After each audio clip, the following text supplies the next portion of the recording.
And I got to say, man, it has been a long time since we've actually had a card that was, damn, like we could talk about it. There was obviously like a lot of buildup going into this card, a lot of excitement. And I will say there was a part of the card where I was like, especially in the card, I was like, is this not delivering? Is this not cooking? And then the main event happened, and I mean, the main event saved it. I mean, the main event practically saved it. I mean, it is insane. The main event, obviously, with Justin Gaethje, Paddy Pimblett. I'm sure most of you guys saw, but for those guys that did not, of course, Paddy Pimblett lost to Justin Gaethje. And as you guys might have saw my live stream yesterday, I was actually talking about this. I said, I'm not exactly so bought into the fact, Paddy Pimblett for sure. I think, predict Paddy Pimblett, but I did keep going back and forth. And as I said, I was pretty 50-50. I actually didn't bet on this fight because of how 50-50 I was, which thank God I did not. I probably would have picked Paddy, to be honest. So I'm kind of glad that he didn't bet. But, yeah, no. So now we're in the situation where Justin Gaethje is the interim champion. And obviously there's also the co-main event, which I'm going to discuss as well. So we'll get into all that, guys. But I want to know your thoughts, of course. Most importantly, we'll see, guys. If the chat's popping, we'll get the Discord popping too, and all that good stuff. But for now, we'll do it just here, guys. I want to keep, like I said, thank y'all for tuning in. UFC 324. Let's get into it, guys. Sorry, right now I'm trying to fix this over here so we could just start and be uninterrupted. Okay. Johnny Monday, Jack, what's up, buddy? I haven't seen any of the fights yet, but I'm happy for Gaethje. I haven't seen the main event even, Yeah, no, I'm happy. I was rooting for Gaethje. I actually said this in my live stream yesterday. I was rooting for Gaethje. I'm actually a big Gaethje criticizer. Like, I'm known to be someone that criticizes Justin Gaethje a whole lot. So I'm sure a lot of people were surprised to see me actually, support Gaethje, but I supported him because, look, the fighter pay stuff he was talking about this week, I felt like he was spitting facts, and what I'm hoping that Gaethje does, I hope that Gaethje, look, he wins this title, he has the title now, I'm hoping that he's like, hey, UFC, time to pay up, you know what I'm saying, I'm not fighting Ilya until I get paid, and I'm the interim champion, so there is a bit of leverage, because people are now expecting this fight. Gaethje's obviously also a really big name as well. He's up there with like Dustin Poirier. He's up there with a lot of those guys. So I think he's probably going to demand a lot of money now after this, which is good, which is why I was supporting him in this, because UFC fighter pay, I've said before, like, look, some of the pay, I think it is, in some regards, people are unrealistic with it. Like, they want boxing money when obviously boxing money is not realistic. But can we, like Justin Gaethje said, $1 million for performance bonuses? That's really not that much. It's $250K each bonus. Obviously, guys, we have a big update with that from yesterday's stream, where apparently now they're doing $100K now for performance bonuses, and a finish bonus, just base finish bonus, which I'm surprised they did, but good news, $25K, which $25K for real. Can we just get $50K, something like that for that? That's my opinion, but it is what it is. But let's get into it, guys. Let's actually get into this event and stuff like that. Let's get into the whole UFC 324. What's up, John Dong? Shout out to y'all. Like I said, leave any questions you got, anything. I'll talk about anything, as I always say. Main event, okay, obviously Paddy Pimblett, Justin Gaethje. My main event reminded me of Gaethje versus Ferguson. It did remind me a little bit of it, just because, like, look, this is once again, what do you call it? This is once again Gaethje becoming an interim champion. I mean, how many times have we ever had, obviously it's definitely happened. I'm trying to think of an example off the top of my head, but a 2-time interim champion? I'm trying to think. I don't know. Not sure if we've ever had, but Gaethje is a 2-time interim champion. Going into this fight, like I said, a lot of people, it seemed, were doubting Justin Gaethje.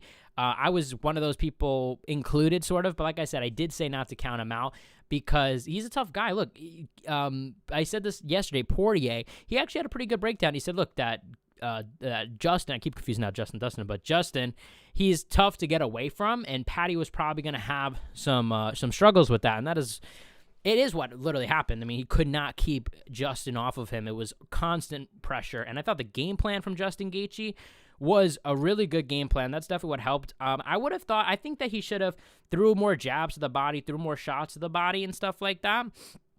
But I think that would have helped him, and I think if he did that, he would have gotten a finish. That's my opinion. I think he would have gotten a finish, but he was headhunting the whole time, throwing from the hip. I think people were really, I think Paddy was really able to see. Let me read what you guys are typing in the chat. I see a lot of people here. Shout out to all y'all. Like I said, guys, Thank you for the support, I guess. I don't know what I was going to say something, but I kind of lost my train of thought. Nightmare scenario for Topuria. Gaethje's team brings back the focus on leg kicks, and Gaethje spams them like he used to. Yeah, well, at the same time, though, throwing a leg kick, like, maybe he'll be more open for that right hand because, look, you know, you throw, you know what I mean? Obviously, I'm sure Gaethje definitely has to move his head a lot, you know what I'm saying? But we're going to get into Topuria. We're going to get into Topuria versus Gaethje. I do not think that's going to go well for Justin Gaethje. That's my opinion. Let's see. Hi all at Jack. What's up, Isaac? King Terzi says, haha, Gaethje baby, woohoo, America. Shout out, I guess, Gaethje. I was rooting for Gaethje, like I said. Who actually won, bruh, man? AI, it's too confusing. I don't know if you were trying to say that the main event was AI, but it was not AI. Paddy did lose, I guess. If you're a Paddy fan, man, maybe you're hoping it was AI. But like I said, I'm not a Paddy fan. I've been a Paddy hater for a minute. And I think that Paddy, I mean, there's so much to get into. Like, there's really so much to get into. Jack, I'm a big Javier Mendez fan. He said the path to beating Topuria is kicks. Gaethje could cause him serious problems. Is it kicks? I don't know. Is it really kicks?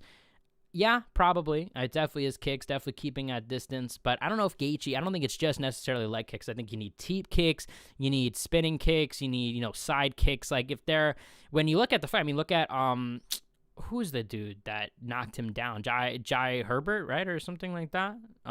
He knocked down Topuria because he was using a bunch of kicks and he was, you know, going up, down, and, you know, eventually landed the head kick that knocked down Topuria. So I do agree. But I think that Gaethje, he has leg kicks, right? And I think he's going to go more boxing. He's going to leg kick him. It will affect things, but, you know, I think that, you know, actually it is interesting. It is interesting. But I think that Ilya's going to mix it up. I think Ilya will probably mix it up, I would think. And I think throwing the leg kick might expose the takedown. I would probably bet money on Ilya to win, to be honest. But, yeah, shout out Javier Mendez. I like Trevor Whitman better. Javier Mendez is like an all right coach. I mean, look, they're all, obviously, what the fuck am I talking about? I can't really judge these people on coaching. But, you know, I personally think Trevor Whitman, top coach. Who's another one? Eric Nixick. Shout out to him, another great coach. There's so many great coaches in the game, but I would put them above Javier Mendez. That's just my opinion. But Javier does have, I have seen his YouTube. I actually talked about it on my channel before that. I was like, you know, his YouTube is actually pretty underrated. Javier Mendez, low key. Yo, what's up? Been a long time. What's up, Loner? Shout out to you. My boy Jack probably did it already, but how do you rate the card? I didn't actually, so good question. I thought it was mid, honestly. Main event saved it. I kind of feel similar. We're going to talk about that. I'm going to answer your question. Those two early stoppages / buzzer beater stoppages to start the card was weird. So, yeah, no, I was saying that. I felt like going into the main event, it did feel a bit mid. It did feel like a bit, like where are we going with this? You know what I'm saying? It felt a little long. Like, some of the fights were going, you know, I felt like that the co-main event shouldn't have been scored that way. It was really close. It was close. I don't want to make it seem like, oh, robbery. You know, like I said, I'm very hesitant to use the word robbery, but come on, bro. I really do think that Song Yadong won. He mixed in the takedowns. He did pretty good. The third round obviously was for O'Malley. O'Malley looked good. You know, part of me wonders if this fight was 5 rounds, how would it have looked? Would it have, you know, obviously also keep in mind they're not training for 5 rounds, so maybe Song Yadong would have been in better shape. Whatever, you guys get it. But how would I rate the overall card? I would rate it hard. I would rate it high because the main event, I mean, was incredible. I really loved the fight. Like, it was, I mean, definitely going to be up there for fight of the year, I would think, unless we're going to have a pretty crazy fucking year. But I would think it's going to be up there for fight of the year, like a contender at least. It was really, really good. Really good fight. And I think Paddy showed a lot of his toughness. So I think that really did save it. But the rest of the main card, and, you know, it was all right. Like, the, I'm trying to think, like, the Derek Lewis fight where Waldo Costa Cortez was shit. Like, what was that fight? Am I tripping? Like, let me know in the chat right now, actually, because I want to know. I was actually watching it. I didn't see Twitter. So I'm just saying this off the cuff. It's shit, right? Like, I'm sure nobody's saying, oh, what an amazing fight, but, like, am I over-hating, you know? I think it was shit. That was, like, a really bad fight. Like, holy fuck. Like, Derek Lewis, you know, just, and I talked about this yesterday. I said that Waldo Acosta Cortez needs to demystify Derek Lewis. Like, people are so nervous to fight him, and when he presses forward, it's like, oh, the power, the power, the power. That's what fucks a lot of people up, I think, in my opinion, when they fight him. But Waldo had so much respect for his power. He wound up winning, so, you know, I guess it worked out at the end, right? But I think that was what really hurt him. You know what I'm saying? I think that's what hurt him. Let me see what else you guys are saying. But yeah, the Derek Lewis fight was really bad. You just said Derek should retire. Also showed up in pumpkin mode. Yeah. No, Derek Lewis did look out of shape, and he looked terrible. Like, he looked really terrible. Like, I mean, the guy, he usually does look terrible. You know what I'm saying? He gets knockouts and he's a funny guy. We get it. Yeah. And I like Derek Lewis, all right? Like, I actually do like Derek Lewis. But he is terrible. You know what I'm saying? Like, I'm surprised he even got re-signed. I mean, I don't know. Yeah, I'm surprised he got re-signed, you know? He probably should have went somewhere else. They probably re-signed him just to be petty because they were definitely going to do Derek Lewis versus Francis Ngannou if he left the UFC and PFL. That's what it seemed like they were doing, or in talks to do. You streamed a lot less during the break. I know, right? I know. That's a fact. I should have been streaming more, but hey, we'll be back on it. We're going to always be live during pay-per-views, or not during pay-per-views, after pay-per-views, I should say. And we're going to go live next week after the Volkanovski pay-per-view. So we'll see. Low-key, I'm thinking, like, maybe I've been thinking, like, low-key, should I do this, like, every fight? Like, even if it's a fight night? I don't know. You guys let me know. But they're always popping. I know you guys seem to really like these streams where I'm reacting and talking about it. And obviously, there's just so much to talk about here. And another thing is, like, yo, with videos, you know, like, there isn't as much. Like, I can't break down everything here. We could just chill, talk. Oh, let's talk about this fight. I thought Song and Rose won personally. Yeah, the Rose fight was really close. I don't know who. It was really close. I don't know who I scored it for, but I thought that.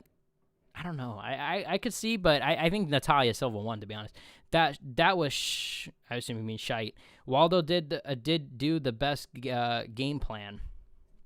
Yeah, that's what I'm saying. I can't criticize it too much because at the same time, it's like he won. You know what I'm saying? But it's like, I mean, I can't criticize it. What the fuck am I talking about? I'll criticize it. It was so bad. Like, it was boring. You know, it's just like, all right, let's wait. You know, it was dumb. And I mean, like I said, like, it's just frustrating. Why I'm mad about it is it's a bigger problem. It's not just about, this one fight. Why I'm harping on this fight, because there were other mid fights. I thought the Davis and Figueiredo fight with Umar was a very mid. Thought the Rose Natalia Silva fight was not good. The Arnold Allen Gene Silva fight was pretty good. I won't lie about that. That was pretty good. Even the Song Yadong and Sean O'Malley, it wasn't a bad fight per se, but it wasn't, you know, I was expecting a lot more from that matchup, to be honest. I thought we would see a finish, whether it was O'Malley getting knocked out, whether it was even Yadong getting knocked out. I thought we were going to get some sort of type of finish. Let's see. There was only 3 to 4 heavyweights who aren't. There literally is only 3 to 4. Yeah, that's why I'm getting mad. Actually, I got off topic. That's more what I'm mad about, is the fact that with this, I mean, seriously, if Derek Lewis would have won, he would be getting a title shot. I mean, it helps. If Aspinall would have beat Gane, or Gane would have beat Aspinall, we would be getting Derek Lewis for a title shot, and probably at the White House. I mean, that is just an abomination. Like, what? Like, that is more why I'm upset. It's like, what is this, man? What are these decisions that the UFC are making? Why can't they just beef up a heavyweight division and actually have good heavyweights? Like, I refuse to believe that they're just not good heavyweights in the world. You know what I'm saying? And also, by the way, we should, I guess, probably keep track of Twitter, because, by the way, as you guys know, we did this whenever we stream these. Whenever we stream these, I always react to some breaking news. Paddy Pimblett, Arman Sarukian actually lost. Bro, what the fuck am I doing, man? Should I just get off stream at this point? So Arman Sarukian responded to Paddy Pimblett. I have it right here. I didn't read it yet, but he just responded. I'm going to read it out loud right now. Arman Sarukian reacts to Paddy Pimblett's loss. He says, "That's what happens when you're gifted an opportunity and pushed up the rankings artificially. A completely undeserved title shot for Paddy Pimblett. Congratulations to Justin. He showed real heart, and unlike others, he'll step up and take the fight with me. Respect." So I guess here, you know, I didn't know this. I don't know if Justin's publicly called out Arman. Maybe he did, and I just didn't see. But he's saying that Justin is, somehow, verbally, privately, publicly, whatever, has said that he's down to fight Arman. So shout out to Justin for taking that fight. I'm sure that Paddy would probably take it too if it was offered, to be honest. But, I mean, this really goes to show Arman is that guy. Arman is the best lightweight. You know what I'm saying? Like, Arman should have been in there. And honestly, like, I don't know. I don't know what's going to happen next for Paddy. Like, what will be next for him?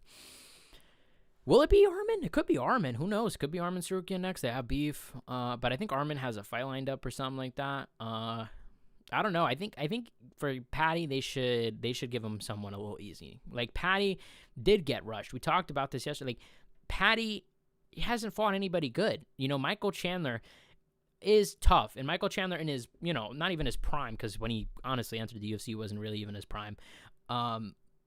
but when even if it was when he was first in the UFC, first year, first 2 years, that was a very different Michael Chandler or it could be a different Michael Chandler than now. Because look, Michael Chandler, he waited for McGregor for 2 years, fought Oliveira, lost, and then fought Paddy and lost. And he, for all we know, he's shit. You know what I'm saying? Like I said, he could be so garbage. We don't know. Like 2 years off, plus you lost Oliveira, now you lost to Paddy. Like we don't know how good he is going into a fight with Paddy. So I kept saying you can't really take too much from that. And even the fight itself, like it was Chandler doing good in the beginning, taking down Paddy, and I think maybe he got fatigued. I don't know. But look, Paddy actually had a good performance, and he had some good ground and pound. But I wonder, realistically, Chandler's a guy who gets tired easily, and maybe that tired him out a bit. The heavy grappling, this and that, especially with a younger dude. That could have been the case there. That could have been the case. So I don't know. I'm curious to see who will fight. Let me know, guys. Who do you guys think? Give me some suggestions and I'll react to them because I'm genuinely curious. I think they should probably take it back though. He should not fight I don't know. I don't think he should fight an Arman. I think that's a big mistake unless you don't care about Paddy Pimblett and you're just like, hey, let's have him lose for some reason. But I don't think they're going to do that. Let's see. Natalie says, yo, shout out to Natalie, moderator Nat, as I say. Michael Johnson hype train ending was kind of sad. Guy he fought had a great performance. Though. What do you call it? Michael Johnson didn't fight. What are you talking about? Am I bugging? Michael Johnson didn't fight. Did I miss this fight? He literally got canceled. I think. Oh no, you're probably trolling. Bro's trolling me. Oh, did you mean Charles Johnson against Alex Perez? Is that who you meant? Let me see. I had a hype train ending was kind of sad. Yeah, I know, but okay, I guess you meant Charles Johnson. Yeah, Charles Johnson. The hype train was sad. I agree. Because he had a lot of momentum, man. There was talks of title shots, this, that, crazy. Who would have thought? We literally said last stream that Alex is gonna get fucking cut from the UFC. Where I literally said win, lose, draw. He's probably gonna get cut. I don't know anymore. Now, maybe not. That's crazy. Maybe not. I don't know. I didn't expect him to win. Probably you won't rewatch, but Natalia did nothing. I'll rewatch. Probably you won't rewatch, but Natalia did nothing except in the last 2.5 minutes of the fight. Well, I guess but that's half the round, though. That's a pretty significant amount of time. But I'll rewatch. I don't know. That one I'm not so strong on. Maybe I'll rewatch and I'll agree. But I'm not. I like Natalia Silva more than Rose, so I'm happy about it. Let's see. That Figgy Umar fight was horrible. I agree. I love Figgy, but sometimes he shows up to these fights and does nothing. Umar could have pressed more too. Khabib and Islam were teasing him saying he sparred tonight. Yeah, I was going to say I honestly felt look, Figgy lost the fight and obviously he has to get some blame, but I was shocked at Umar. Umar did nothing. Umar had control of most of the fight, and he didn't really do much. You know what I'm saying? What do you call it? I feel like he did look like he was sparring. I didn't even see that Khabib said any of that, but it's accurate. It is really accurate. I think that he what was confusing is it's not like he was put in compromised positions or anything. He was controlling most of the fight. So I'm a bit surprised myself that what do you call it? That he just kind of accepted it. He just kind of played with him, stayed there. I don't know. I would have thought a little more from Umar, especially because I think Umar now it's back to back of these so man performances. I don't know if the UFC is going to be so, hey, let's get this guy a title shot. I really don't think. I think that after the Merab one, he got his one big opportunity. He got his lucky shot, in my opinion. I don't think he deserved that title shot. I think most people probably acknowledge he didn't deserve the title shot back then. But he had his one lucky shot. And I don't think he's getting another one. I think he's going to have to work hard, especially, look at these performances, dude. He against Mario Bautista, he got dropped. This one, it's Figgy. How old is Figgy? Figgy missed weight. He might have been injured. I don't know if he probably was, but he could have been injured. He probably didn't show up his best. Like I said, he missed weight. That's a pretty clear indicator, not showing up your best. Maybe it was a bad weight cut, whatever the case was.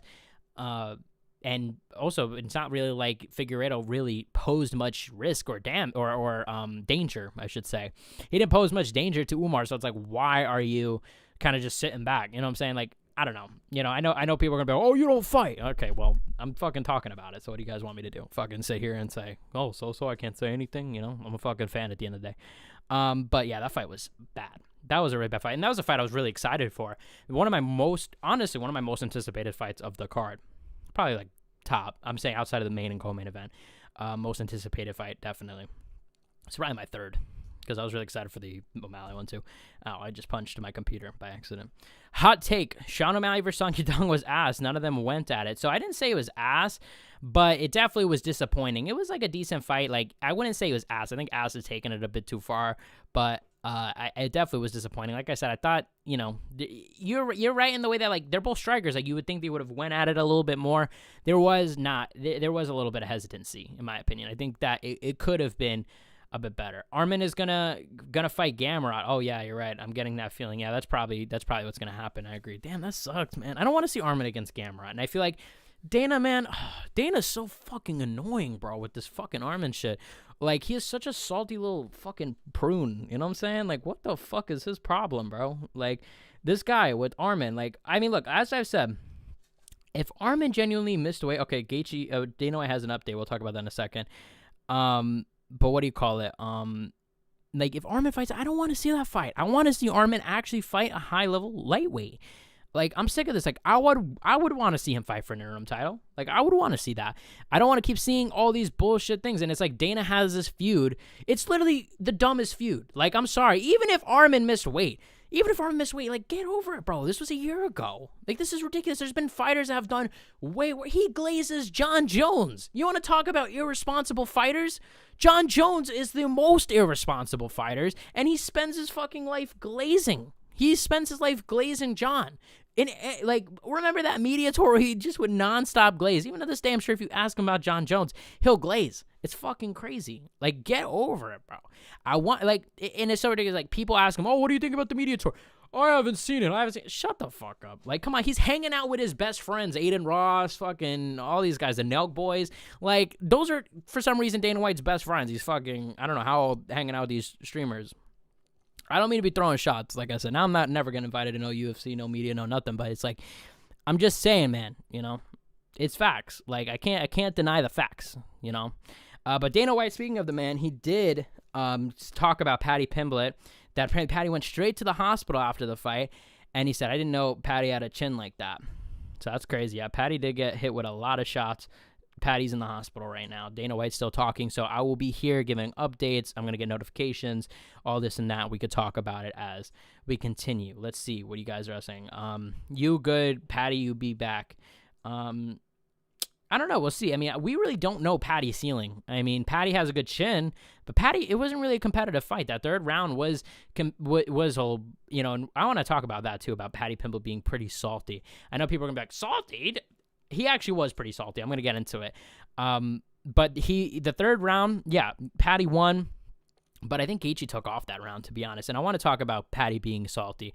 This post-fight interview, first of all, obviously the Jared Gordon fight, it kind of reminded me how he handled this. Not as bad because, actually, yeah, pretty similar because, he won the Jared Gordon fight, so it wasn't as much, so for some of that talk was excusable, I guess, even though he clearly did not win. But this one, it was like he's complaining in the post-fight interview about it being 49-46 opposed to 48-47. Are you fucking serious, bro? He literally says to Joe Rogan, oh, man, I'm not sure about that one. You're fucking, first of all, you're fighting. You know what I'm saying? How the fuck, you're going to fucking distinguish what round? By 1 point, I think it should have been scored. You're ridiculous, bro. Watch the fight back. If you want to have that opinion, that's one thing, okay? And I think it's pretty ridiculous even for you to have that opinion. I think it was 4-1, Gaethje, by the way. I agree with the scorecard. And one scorecard was 48-47, actually. I don't even know. Where do you give Paddy 48-47? I guess round 5? Round 5. I mean, round 5, I guess, was a little competitive now I'm thinking about it. But still, I still think, come on, you're splitting fucking hairs here. It's ridiculous. Paddy, get the fuck over it. And it's like, come on, bro. I don't know. Maybe I'm being unfair. I said Michael Johnson meant Charles. I'm tired. My bad. Yeah, no. I figured that out. I was like, bro, Michael Johnson got his fucking fight canceled. I was like, what are you talking about? And yeah, that was some news that we found out from this morning that we didn't talk about yesterday. Of course, Michael Johnson's fight got canceled due to regular betting. We're seeing this again. It's a little tough. This is a little awkward for the UFC. A little awkward for sports in general. Who knows how? Like I said, guys, I really think that this is probably goes bigger than any of us realize. Maybe it'll get exposed eventually. Maybe it'll never get exposed. I think that the FBI seems to be really investigating, and I think we're seeing some of these arrests kind of lead to a bigger picture. That's my opinion, but we'll see. Peace out, Everett Price. I work in sports betting industry. Someone lost $100K tonight on Paddy. Yeah, probably people lost a lot of money on Paddy Pimblett. There's probably a lot of people that bet a lot of money. Well, Paddy by submission, I heard, was plus 200. That was, I got to say, a pretty tempting line. I was thinking about taking it, but like I said, I genuinely was like, maybe Gaethje will win. I literally said this on the stream yesterday. I said, I'm not so confident, guys. You know, seeing if any more breaking news. So far, no breaking news. What do you call it? Shout out to all y'all that are here, by the way. Let's see, Merab versus Yan 3 and Umar versus O'Malley. I was saying that, but I don't think they're going to do that. They might, but I don't think so, especially how Umar's been looking. If Umar maybe had an exciting performance, do it, but I don't think they're going to do that. I think they're probably going to do, I don't know who they'll do. I think O'Malley will probably fight at the end of the year anyway, get some time off. Who knows? Probably a name will pop up from there.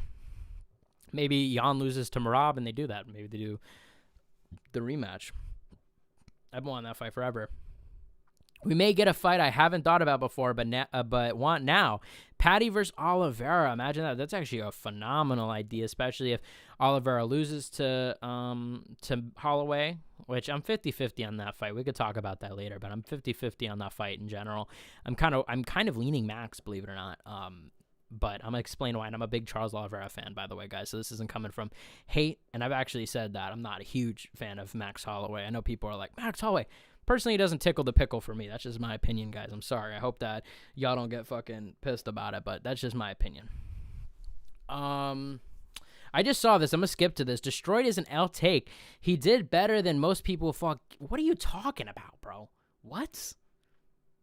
Let's actually take a look. So Fiziev did better. He didn't get battered. You know what I'm saying? There was like 29-28. He fought Holloway. Holloway obviously beat him, looked better.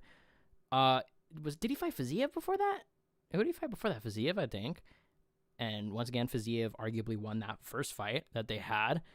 Then he fought someone else. I don't know. I think he fought Chandler. I don't know. Let me get a look at his resume, but that is definitely not true. What are you talking about? Paddy looked better.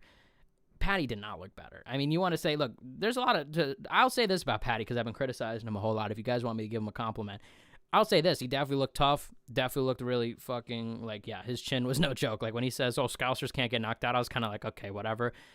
Maybe he's right about that. Maybe he can't get knocked out. So, yeah, Fiziev definitely looked better against Gaethje. Holloway obviously looked better against Gaethje. Fiziev obviously looked better against Gaethje the first time. Oliveira obviously looked better against Gaethje. Michael Chandler... obviously looked better against Gaethje, in my opinion. Maybe people disagree, but arguably went around, hurt Gaethje. Paddy didn't hurt him all that much. There was some moments of success, but it was not like, I'm wobbled. There were times where he was wobbled. Khabib obviously beat Tony Ferguson. Okay, maybe Tony Ferguson. You got me there. Tony Ferguson a couple of years ago, perhaps. But that I totally disagree on. 1,000%. No way he looked better. O'Malley shouldn't get shit either. Do you mean shit as in a title shot or shit as in criticism? I bet I would say probably in the criticism part. Criticism. I think that he arguably, I honestly thought he lost the fight. It wasn't a crazy robbery, but I did think he lost the fight, so I guess you can give him shit that way. But if you mean a title shot or something like that, he probably should not get a title shot. But in this era of the UFC where it's big fights, it's this, that, and the other thing, it's like, I wouldn't be shocked. I really would not be shocked. Let's see. Isaac says, I bet on Tyson and Lewis way back. Lost 10K for fuck's sake. Damn, 10K is wild, bro. Like, I'm a pussy when it comes to betting. Like, I bet, like, fucking very little, I have some insight on Hernandez-Johnson fight getting pulled as well. Yo, give some insight. What the hell? Bro's edging us. He said this how long ago? Paddy is young. I hope Paddy will be back. Yeah, I think Paddy will be back. Look, Paddy, although he's 31, guys, he's not so young, He is 31, and it's like he has, and I'm not saying like, he's time to get cut. This is the downfall. What I'm saying is like, he's not like 28. Okay, I got a couple years to build back, and then I'm in my, like, this is his prime. This is now. It's now or never. Obviously, I think he, it's likely he can get another title shot for sure if he keeps winning. I mean, obviously, that's a big if, though. Like I said, he's never beaten anybody good. He's, even against Gachi, I wouldn't say that he, looked so great against Gachi or something like that. I wouldn't say at all. Like someone said before, like, oh, that was the best anybody's ever looked against Gachi.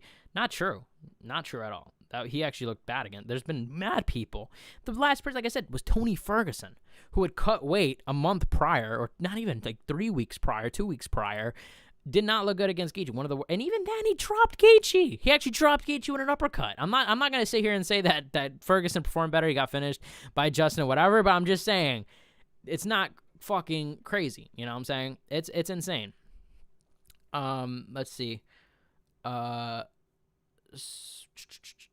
2 eye gouges, pathetic yanks. Don't know how to fight fair. Who are you talking about though? I don't know who you're talking about. Second round eye poke should have been a 9-9. Oh yeah, I did. Yeah, I do actually think that taking a point off would have been fine. It would have been justifiable. But obviously, at the end of the day, he actually won the next round. Clearly, didn't affect him too much there. That eye poke we're talking about. If you guys saw on the replay, Paddy he sets up like a 1-2, or I'm sorry, Gaethje sets up a 1-2, and he eye pokes Paddy and hits him with the right hand, and that hurt Paddy. It seemed to be kind of caused because of the eye poke, this, that, and the other thing. Let's see. Regardless, Gaethje won, yeah. Everyone who is saying Paddy has always been shit is sad. He stood toe-to-toe with one of the best finishers ever and was still scrapping at the bell. Dude, that doesn't matter. Like, you know what I'm saying? Like, this is the facts. Like, I understand we're supposed to have this attitude of, oh man, they both did the fucking fight. Like, respect to both.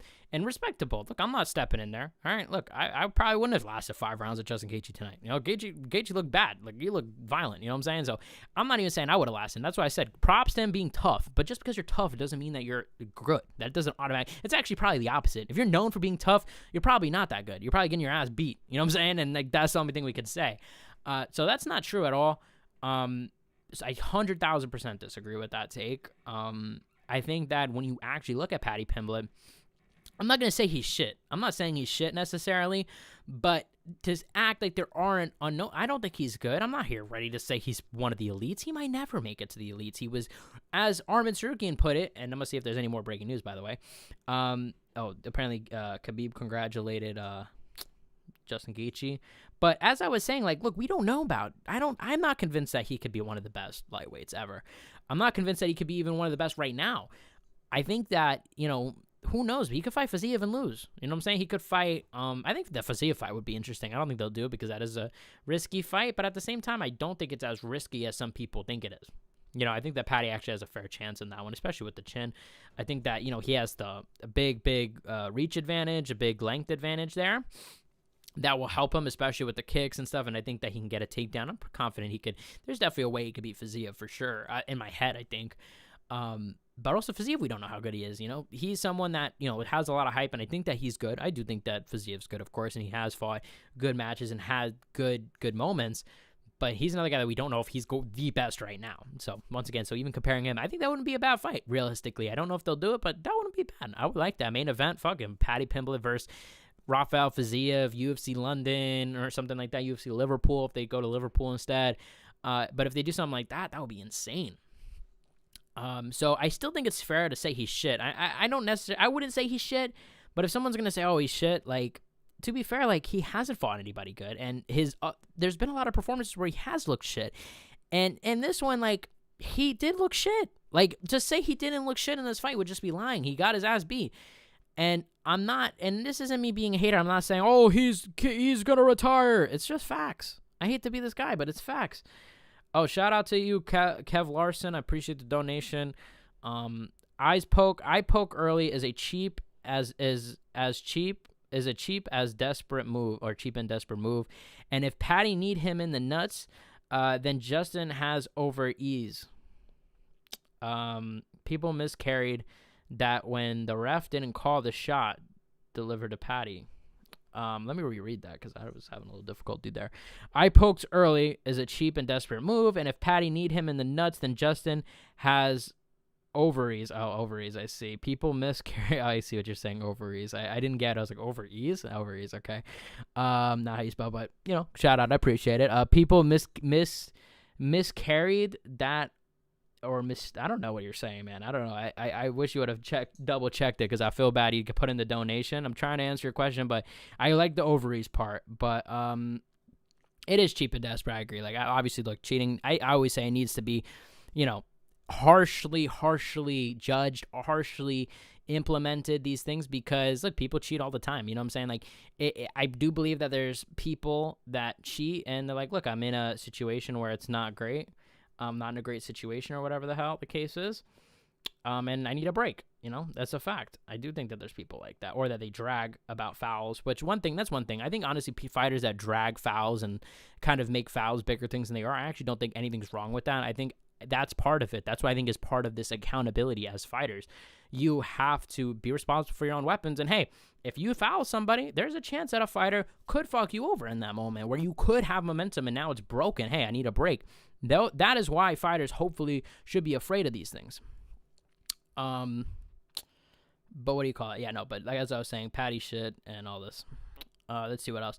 So essentially, in sports books industry, you'll get betting ranges from $100 and around $100K. Okay, so this is like a long, all at right around the same time we started seeing betting time from tens of thousands of dollars and millions of dollars, all at the same time. I'm talking about dozens of bets per minute.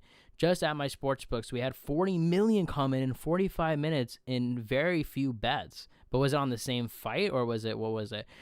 So that's interesting, guys. Like I said, this whole betting scandal, I do think that this is probably a bigger thing that I'm sure we'll talk about probably in the future at some point, or whenever there's an update. At this point, it's like, what else is new at this point? Good for the UFC, I guess, to take out the fight this time. This is the first time I think they pulled the fight. They didn't give a reason why there was a cancellation, but it seemed to be because of regular betting things. And as you guys know, there's been now a few times where this has happened, where a fighter has fought, one mysteriously, it was a weird way, and they were warned about it prior, but they let the fight continue, and then it looked bad on them. I think this time they're like, look, we're not taking any fucking chances.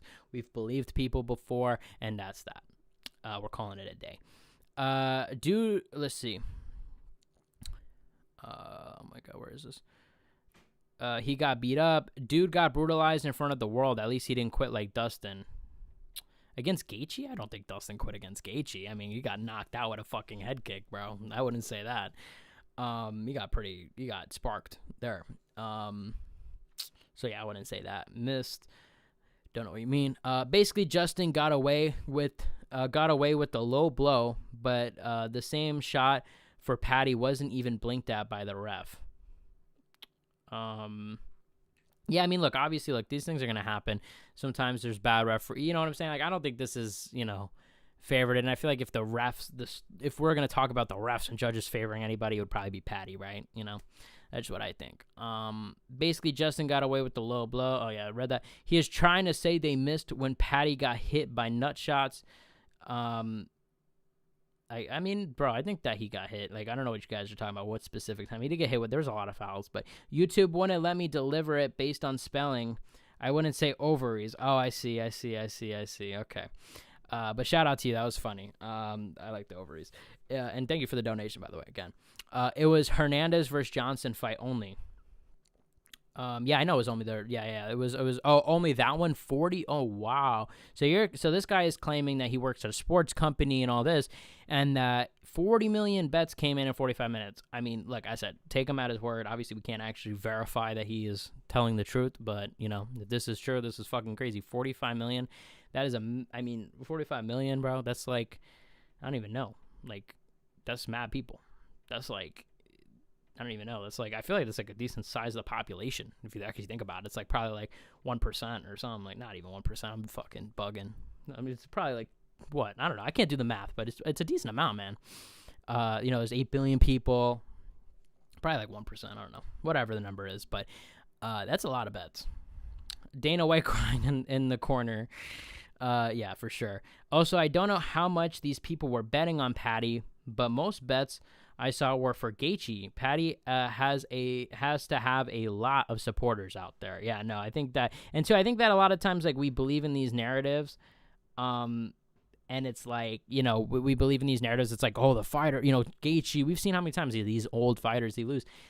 It's hard to kind of demystify some of these kind of conspiracy things. And I feel like that they get into the way of actual predictions instead of thinking of facts and thinking of, hey, what have these resumes? And look, I fell for it too. I actually picked Paddy. So look, I'm one of these people. But I'm just saying, like, with all these different things, it's like, I feel like you actually have to kind of look at these skill for skill, look at the footage, look at where they are in their career actually in terms of, okay, what was their last fight like?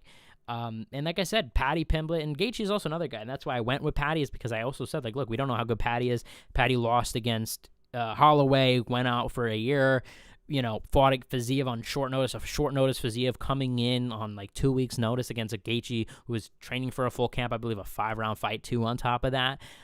Against Hooker, I believe that was supposed to be 5 rounds or something like that. So he, we can't really judge too much. And even then, it was close moments here and there. For Gaethje, it wasn't all 100%. McGregor versus Paddy is the fight to make. Actually, they might do that. And I don't think they should. Just because I think I honestly think you should do Topuria versus McGregor, because not that I'm saying that Topuria, it's a competitive fight, as I've said. I'm just saying Ilya could knock out McGregor and become a bigger star of his own. And Paddy, I would say, but after this performance, man, I don't know if I have faith in Paddy, bro. I'm gonna be real. I really would not be shocked if he's ass. You know what I'm saying? Like, I really would not be shocked. Because like I said, I mean, Gaethje honestly didn't even look crazy good. Like, I don't think he fought to the best he could have fought. Like, I think there's other versions of Gaethje that would have looked better. Like I said, I think if he was a little more relaxed, a little more technical, threw shots to the body, even I think a jab to the body. I think if Gaethje would have thrown jabs to the body, he would have knocked out Paddy. That's what I think. I think it would have knocked him out cold. That's my opinion. Well, maybe not cold, but you guys get what I'm saying. TKO, whatever the case is. Just because, I think if you were going up, down, it's like, okay, that's difficult. And I think we also, by the way, acknowledge, speaking of, since we're talking about this fight, Ilya would have destroyed Paddy Pimblett. Can we all agree? Can we all agree on this? Or am I tripping? Is this not a done deal? I think that he would have fucking he would have killed Paddy.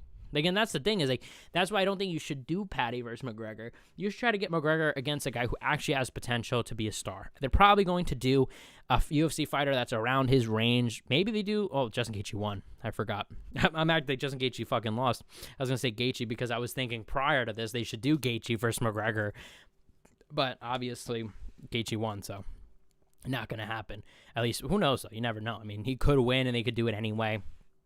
Interim title defense for some weird reason. Or maybe if Ilya's going to be out for longer. I mean, if Ilya's out for longer and this guy, Justin Gaethje, is the UFC lightweight champion and defends his fucking belt against McGregor, first of all, this guy is the biggest fucking hypocrite of all time, because he has talked about how many times, I'm not getting a title shot, I'm going to retire if I don't get a title shot. I deserve it. Shut up, bro. And then you're going to go and fight McGregor? Get the fuck out. And I think he would. I think he really would. He'd probably be, it's been done to me, guys. What are you talking about? Shut up, man. He's really been against McGregor. At one point when McGregor was going to fight Poirier, I think the second time, he was saying in the build-up, like, oh, McGregor gets a title shot, I'm going to fucking retire or something like that. Obviously, McGregor wound up losing and then lost again to Dustin and never returned. But, I'm just saying he's constantly had this attitude, and it's like, bro, you're going to now switch up. I mean, I'm talking all this. Who knows if it'll even happen. I wouldn't be surprised if he does say no to McGregor, just because I know he doesn't like McGregor at all. He has Ali as a manager, and he's kind of in that whole clique, it seems to me. Let's see. Let me also see, guys. I also want to check out maybe some, in a second, I'm going to check out like online. Actually, I'll do it right here. I'll check out just some things online just so we could actually see any updates, anything like that. I was looking a little bit before on my tele, but nothing else. So, yeah, we saw Arman, what he said. Let me see what you guys are saying. Let's see. He got cheated just like NFL. Ref run the decisions based on betting. I don't know, man. I'm always very like kind of, I don't really believe it. Like I always say this, like people say, oh, fights are fixed. I really am very hesitant to say, oh, fighting is like legit fixed. But I do wonder, if referees are influenced by, and judges too, influenced by, look, obviously I'm sure they have to kind of have some sort of awareness. Who's the star here? Who are the fans for? Is there pressure? I mean, we never know. I mean, unless you're one of those judges, if people are cheering, maybe in your mind you're kind of doubting yourself, like, did I, maybe they're seeing something I'm not, I wonder that, and that's why people have even proposed maybe having judges backstage, away from the crowd, just watching on a TV, which isn't a bad idea, but I don't know. I don't think you need to do all that, but I think for the most part, decisions, especially in the UFC, the boxing are really bad. But I mean, in the UFC, for the most part, it's like, it's decent. You get a bunch of robbery. I mean, you get a few robberies here and there, I would say, but for the most part, I think normally they're pretty reliable. Like, boxing is, the other end of the spectrum. It's like you could fucking expect anything there. And we saw that with the Zuffa boxing event also. There were some weird decisions on there. Those eye pokes hurt. But yeah, I don't know, guys. I mean, are you guys really trying to say that Paddy lost because of eye pokes? I mean, he did not. I don't think he lost because of eye pokes. If Paddy says this, I hope so, for content. That'll be great content on the channel. Please, Paddy. I'm already imagining the video. Paddy Pimblett blames loss on eye poke, and then I'm just violating him for, however long the fucking video is. But I wouldn't be surprised. I feel like he's probably going to come out with some sort of excuse just because, like, I feel like just judging on how he kind of handles these things, like, it seems like to me he has trouble accepting these losses or accepting these things. Even I know when he lost his other fights, I know that he said that he handled it really bad, which I'm not even trying to, I'm just saying that's facts. Like, he literally handled it bad. So obviously he handles these losses really bad. He lost, in my opinion, against Jared Gordon, really won the fight, but he handled that situation really bad.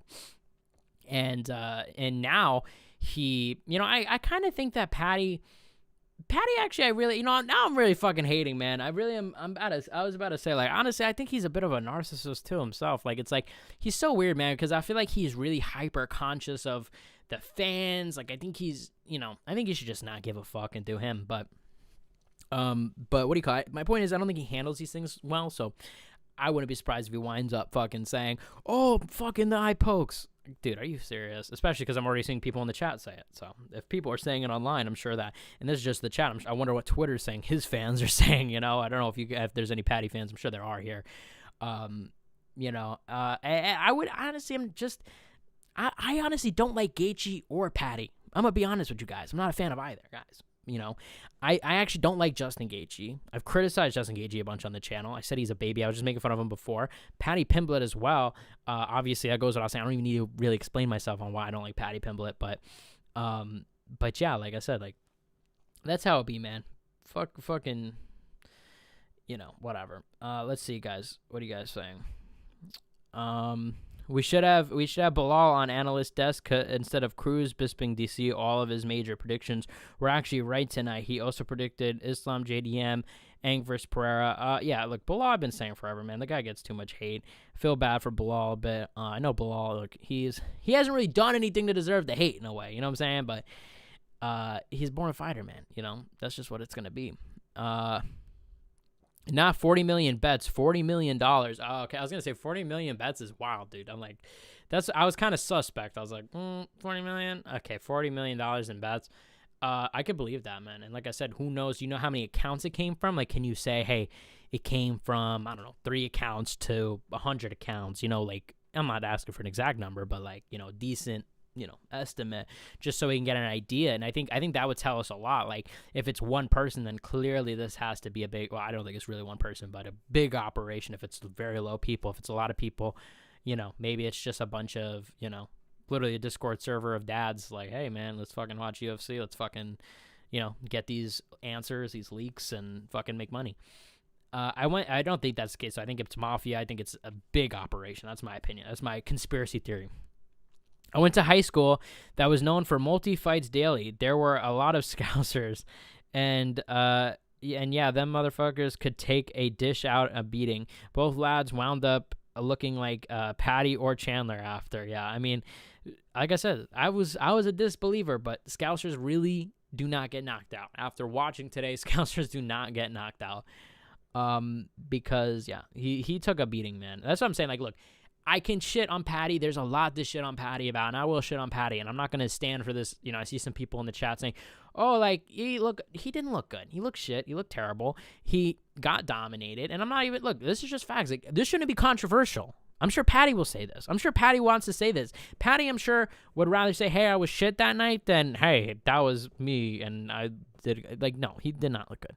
I didn't even think, like I said, I didn't even think Gachi looked good. I thought that Gachi did look good. Gachi, I will stand by that and say he didn't look good because I've seen him a lot better, and I think that there are better game plans he could have done. Even himself, he said that. Actually, this isn't controversial. Trevor Whitman himself said that Gachi didn't look good, apparently, in the corner. Not that he didn't look good, but was criticizing him, saying you're not following the game plan, this, that. So I agree. I think that the game plan should have been jabs, especially entering with jabs, setting up things with the jab, and I think that would have helped them, I think that would have made it so it's a knockout. But if you're just going like, it's easy to brace for that because it's coming in your head. You could, okay, I'm bracing for it. But when you're going low, going high, your body isn't preparing for it to go high. You know what I'm saying? Like maybe you're just like, you're kind of, 50-50. You're not bracing so much up top. That's going to hurt you. You know what I'm saying? And I think it's obviously, look, we hear this all the time, is the shots you don't see coming. I think that would have helped them, and I think that was the big mistake for Gaethje. 2 eye pokes, a nut shot. Paddy's in the hospital right now. I know we were just talking about Paddy being in the hospital. Shout out to Paddy Pimblett. Hopefully he has a speedy recovery. Let's see. Any news, by the way, guys? No news. Damn. Dana White must have had the most mid press conference because nothing pops up. Literally, I usually get a bunch of things. The expectation. Okay, so this is apparently what Dana White said about the Paramount Plus, which, by the way, great introduction. Holy fuck, great introduction. This exceeded expectations beyond belief for Paramount. Dana White just said that UFC 324 might have doubled Paramount's predictions. So that's wow. That's huge. That's fucking huge. You know what I'm saying? So shout out. I guess they were, like we were talking about, 7.7 billion being way too much. I mean, if you're doubling the expectations, I mean, maybe it wasn't too much. Islam and Kamaru faced off backstage. Oh, wow. So I don't know. I guess they're trying to get something happening. Khabib was in the middle, I think, because Khabib's friends with both of them. Well, obviously he's friends with Islam, but he's also friends with Usman as well. So maybe I guess they're trying to set up that fight. That fight might happen. As I've said, I would not be shocked. I think they were waiting a couple months, waiting for the steam to get loose. And yeah, hey, we're going to do this fight, which is insane. Really insane. He didn't get beaten badly. That was a battle. He did get beaten badly because it was a one-sided, a battle would imply that both guys were beaten. You know what I'm saying? That was not what happened. Not at all. So, respectfully disagree. That was not, I mean, it was, and I'll say it's a battle, fine, but it was more of a beating than a battle. You know what I'm saying? Like to say it wasn't a beating, it was about, no, like, come on, bro. Like, look at the two faces. Do me a favor. Look at the two faces. There was some moments, where Paddy, of course, had some success. He had a lot of success in a lot of moments, but that doesn't constitute it to be a battle. You know what I'm saying? It doesn't mean it was a back and forth war. That's not what it was. It was one-sided from Gaethje. Gaethje pressing the whole time, hitting him with shots. Yeah, Paddy, like I said, he did land a few good shots. Nothing ever really hurt Justin. He never was really wobbled or anything like that. There were moments where he was getting backed up and getting hit a lot, but every time he took it. You know what I'm saying? He didn't even... Paddy was dropped, wobbled, this, that. You know what I'm saying? So I highly disagree. To say it was a battle, like, no, come on. They shouldn't just reward a youngster and they should just reward a youngster and put McGregor. Loner, that's what I literally was saying. I've been saying this for months. Yes, that's literally what they should do, 1,000%. That's what I'm saying. Ilya versus McGregor. I think that's what they should do. I don't think they're going to do that because, like, McGregor at this point has, he's the only fighter to have leverage over the UFC. So he can say, hey, actually, I don't want to do that. I'm actually good with that. Let's do something else. And the UFC kind of have to, all right, like, well, obviously I'm sure there's times where it's, contentious and they're trying to go back and forth and trying to figure out ways to, have it their way and things like that. And there's been times where the UFC has had it their way. But McGregor has a lot of leverage over who he wants to fight. I don't think he's going to probably he might pick Topuria because Topuria is, that would be fucking crazy. And I don't think McGregor is the type of guy to duck certain fighters, but I don't think he's going to, though, accept, like, I don't know, I'm trying to think of someone really crazy, like, someone like the lightweight rankings that is low, or welterweight. Well, even welterweight, guys, I don't think that this guy should really fight welterweights. I think that he's probably going to fight a lightweight going up to welterweight, which is a lot better, man. I don't want to see this guy against, let's see, Joaquin Buckley. I mean, that would be funny, Joaquin Buckley and McGregor. I actually wouldn't mind that fight. Well, actually, Joaquin Buckley didn't call out McGregor. How funny would that be if he actually got that fight? People were criticizing him, making fun of him at the time. Hey, why are you calling out McGregor? But I don't think he's fighting Mauricio Ruffy. That's a good example. I don't think he's fighting him. I don't think he's fighting a Faraz. What is this? Farazium. I almost said Faraz Swahabi. Ben. I don't think he's fighting Benoit Saint Denis. Like, I don't think he's fighting any of those guys. You know what I'm saying? Like, I think he's probably gonna want to fight. He might, like I said, I think Ilya maybe is actually a name he would accept. If it was given to him, I think he would actually maybe accept that. But I don't think, it's probably going to be like a Chandler. Masvidal's obviously been talked about, but obviously Dana said it was goofy shit as well. So who knows if that's even going to happen. I lost my phone and couldn't type lol. Fuck yes, Ilya fucks up Paddy. Oh my god, yeah. Isaac's coming in with the late response, but thank you. I was asking everybody. I was like, yo, is it? Yeah, I think we could all agree. UFC milking both of them. I don't know who both of them is. McGregor. It's going to be Gachi versus Ilya, Arman versus Paddy. Don't think it's going to be Arman versus Paddy because, well, I don't think it should be for multiple reasons. Arman, they're not going to give him that, I don't think. Just because Arman, they're not big fans of Arman. I think he's probably going to fight someone like Gamrot. It really does seem like he's going to fight Gamrot, which is fucking nuts. Like, do not give him Gamrot. I want to see him fight. I want to actually see him fight a good name. You know what I'm saying? I want to see him fight an exciting name. And what do you call it? That's just not it. That's really not it. And I think with Paddy, give Paddy someone easier, in my opinion. Like, Paddy did not look good in this fight to me. As I've said numerous times, he didn't look good. And like I said, people are going to say, oh, they went through a battle. Just because you went through a battle, just because you showed he was tough, does not mean he was good. I've been going over this the whole live stream. Just because those things happen doesn't mean he's good. Those things are true. And shout out to Paddy Pimblett. He has a chin. Shout out to Paddy Pimblett. He is tough. Shout out to Paddy Pimblett, by the way. He didn't give up.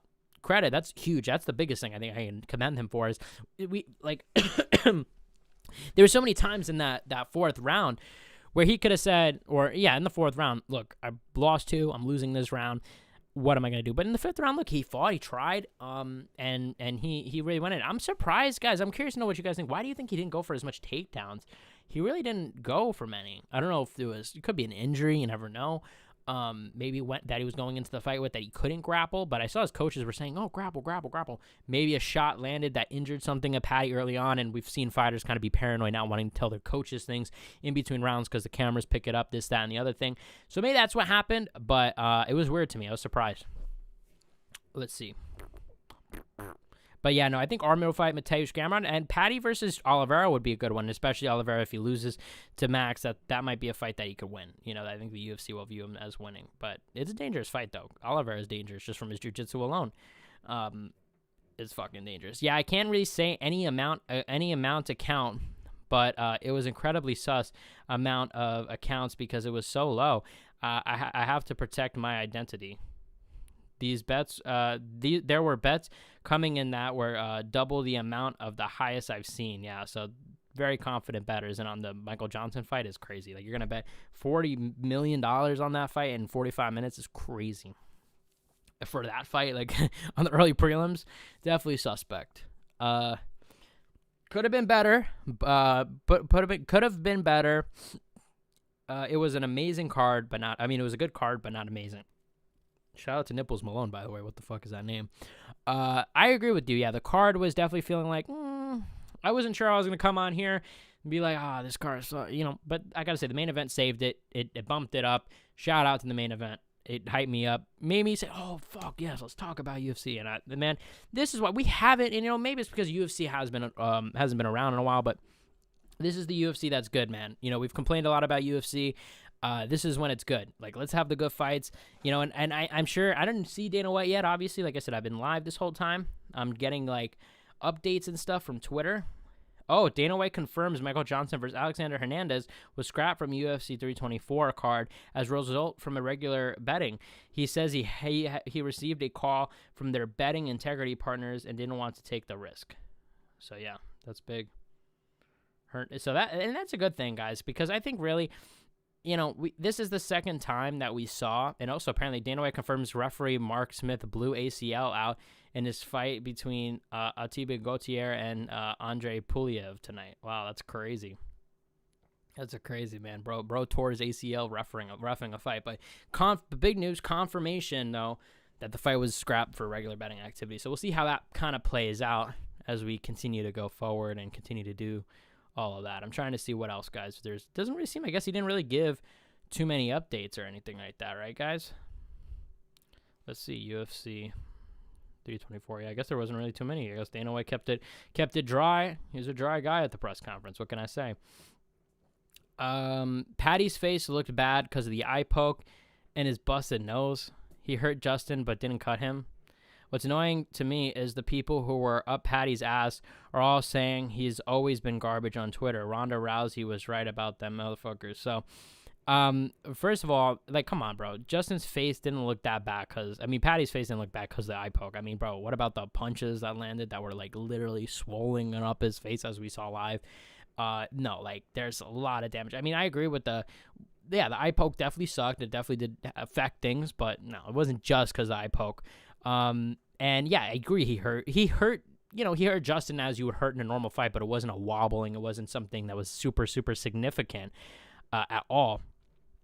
And, yeah. And I mean, obviously if you're somebody that was dick riding Paddy Pimblett before and now switching up, at least it's obviously not cool. I disagree with that take. I mean, you're just being a hypocrite then, but support who you support, man. You know what I'm saying? But, for me, I've always questioned, I questioned yesterday, we don't know how good Paddy is. Still stand by that. We still don't know how good he is. Don't think that him getting beaten up by Justin Gaethje proved that he's good. Now, we'll say, look, there is some sort of level to it because there's probably fighters out there that would have gotten knocked out, would have gotten finished, yes, but that doesn't mean you're the best in the world because you didn't get finished by Justin Gaethje. Maybe he deserves to be in top 15. Probably proved that tonight, for sure. But top 5? Arguably top 10 he still needs to prove. I mean, maybe I'll give him top 10 because he beat Chandler or whatever, but arguably even the top 10 of lightweights, he needs to prove himself still. But top 5, definitely not. No shot, top 5. Get the fuck out of here with top 5. I know he's number 5 technically right now, but I don't know if he necessarily deserves that. Let's see. They're not fans of Arman, but Paddy versus Arman has a rivalry that can sell. UFC loves money. Yeah, that's what I'm thinking too, But that's what I'm saying. Like, Dana White's such a cornball, bro, for this shit. It's like, oh, Arman's rookie. Like, bro, shut up about your beef with Arman. I don't give a fuck, bro. Like, at the end of the day, us fans got robbed the most. Out of like I understand the UFC does spend money on promotion, all this and that. But, bro, we were all hyped for this fight. Like, if anybody has a gripe, it's us. Isn't it your job to provide for the fans and you're supposed to be upset on our behalf? We're not even as upset as you are, bro. And it's, like, ridiculous. You know? It's fucking dumb. Get over it. Make the fucking fight. Make Arman fucking fight a good fight. I do not want to see him up against Mateusz Gamrot. I would much rather him against Max Holloway if he wins or loses. Holloway if he wins or loses. I'd rather any of these guys against Arman other than Mateusz Gamrot. Please. Please. I also want to talk about, by the way, the Sean O'Malley fight. We didn't even get into that at all yet. But I'm going to read the chat still. I don't think the UFC is going to give Conor a favorable matchup at all. He's over 35 and has 2 fights left. Look how they did Frankie and BJ Penn and other aging legends. So I agree with you, but the difference here is that Conor, like I said, he has leverage. You know what I mean? Like, I don't think that Conor is going to say, hey, I'll take a fight with Mauricio Ruffy. You know what I'm saying? I don't think he's going to accept one of these prospect or Arman Sarukian. You know what I'm saying? I don't think he's going to accept the fight with Arman.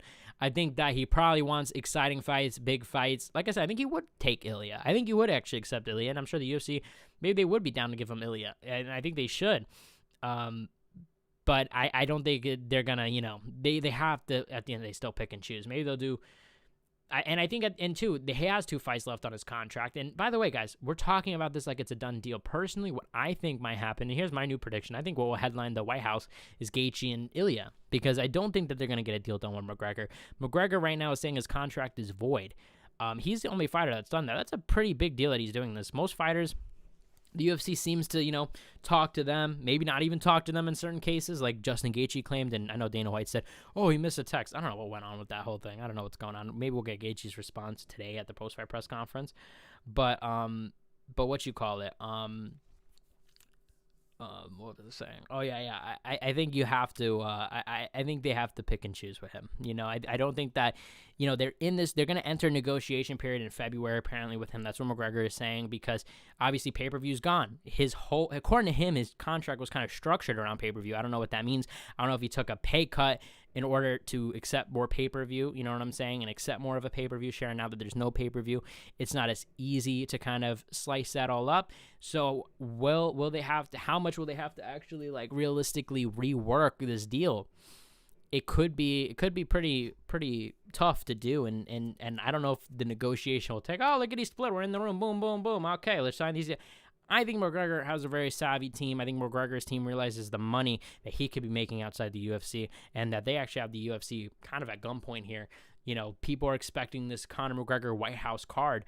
I think that the UFC are kind of okay with giving up McGregor at the White House.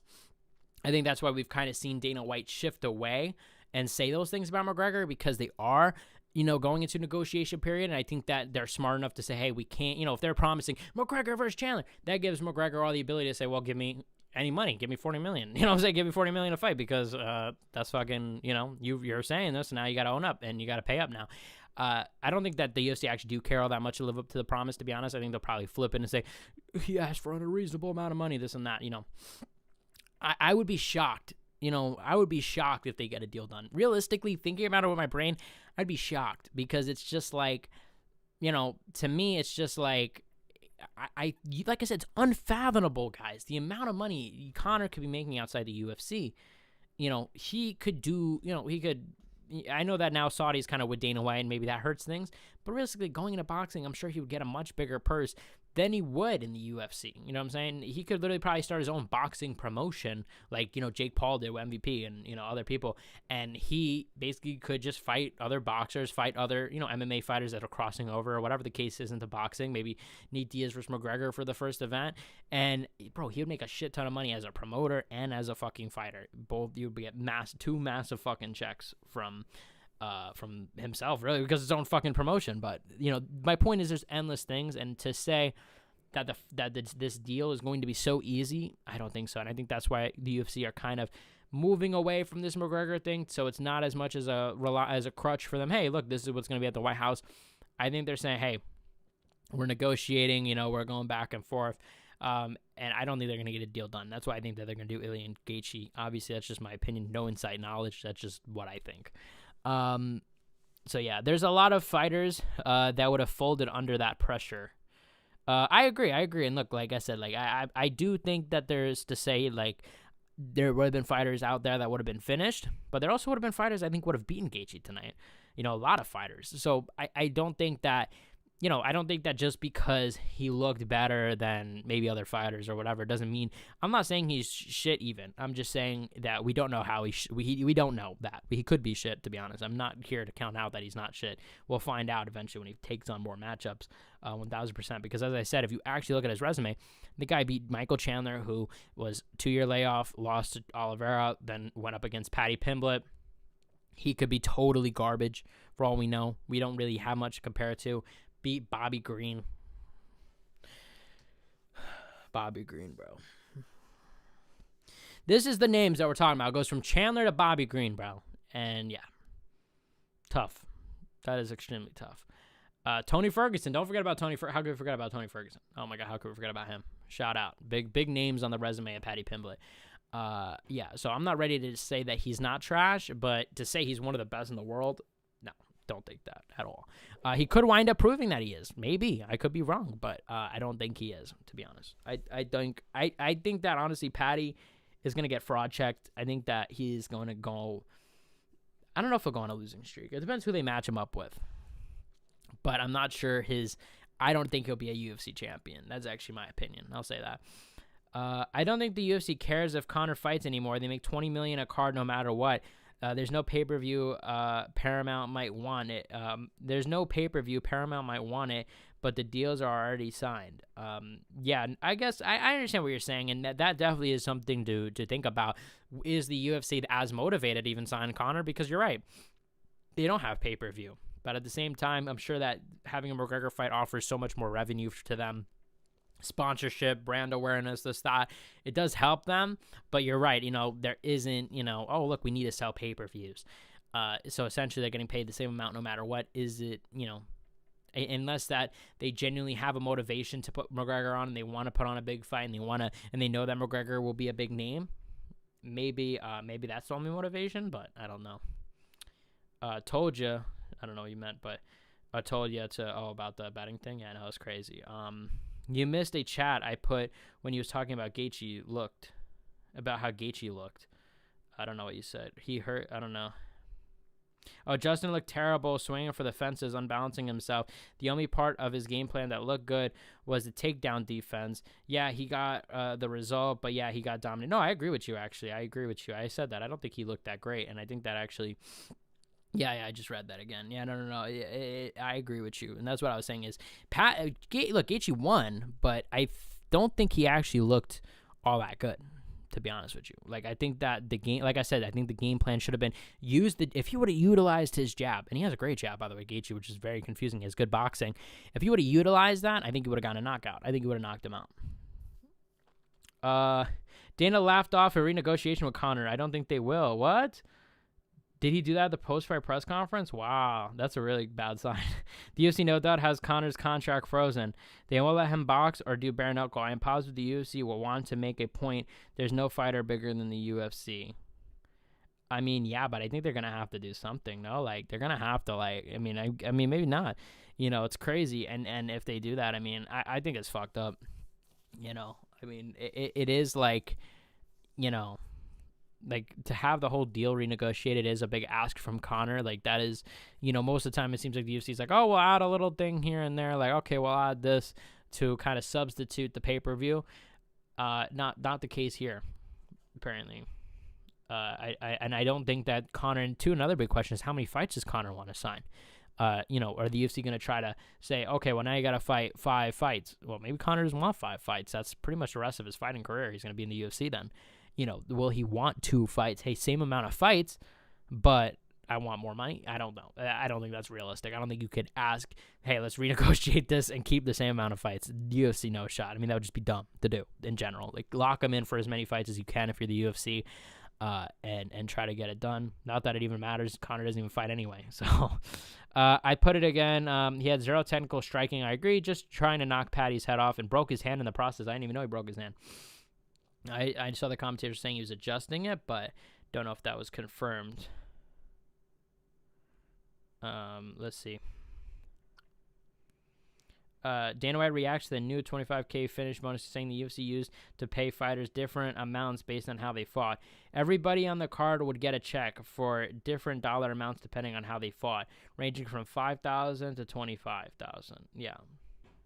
I always kind of felt that was the thing with the UFC.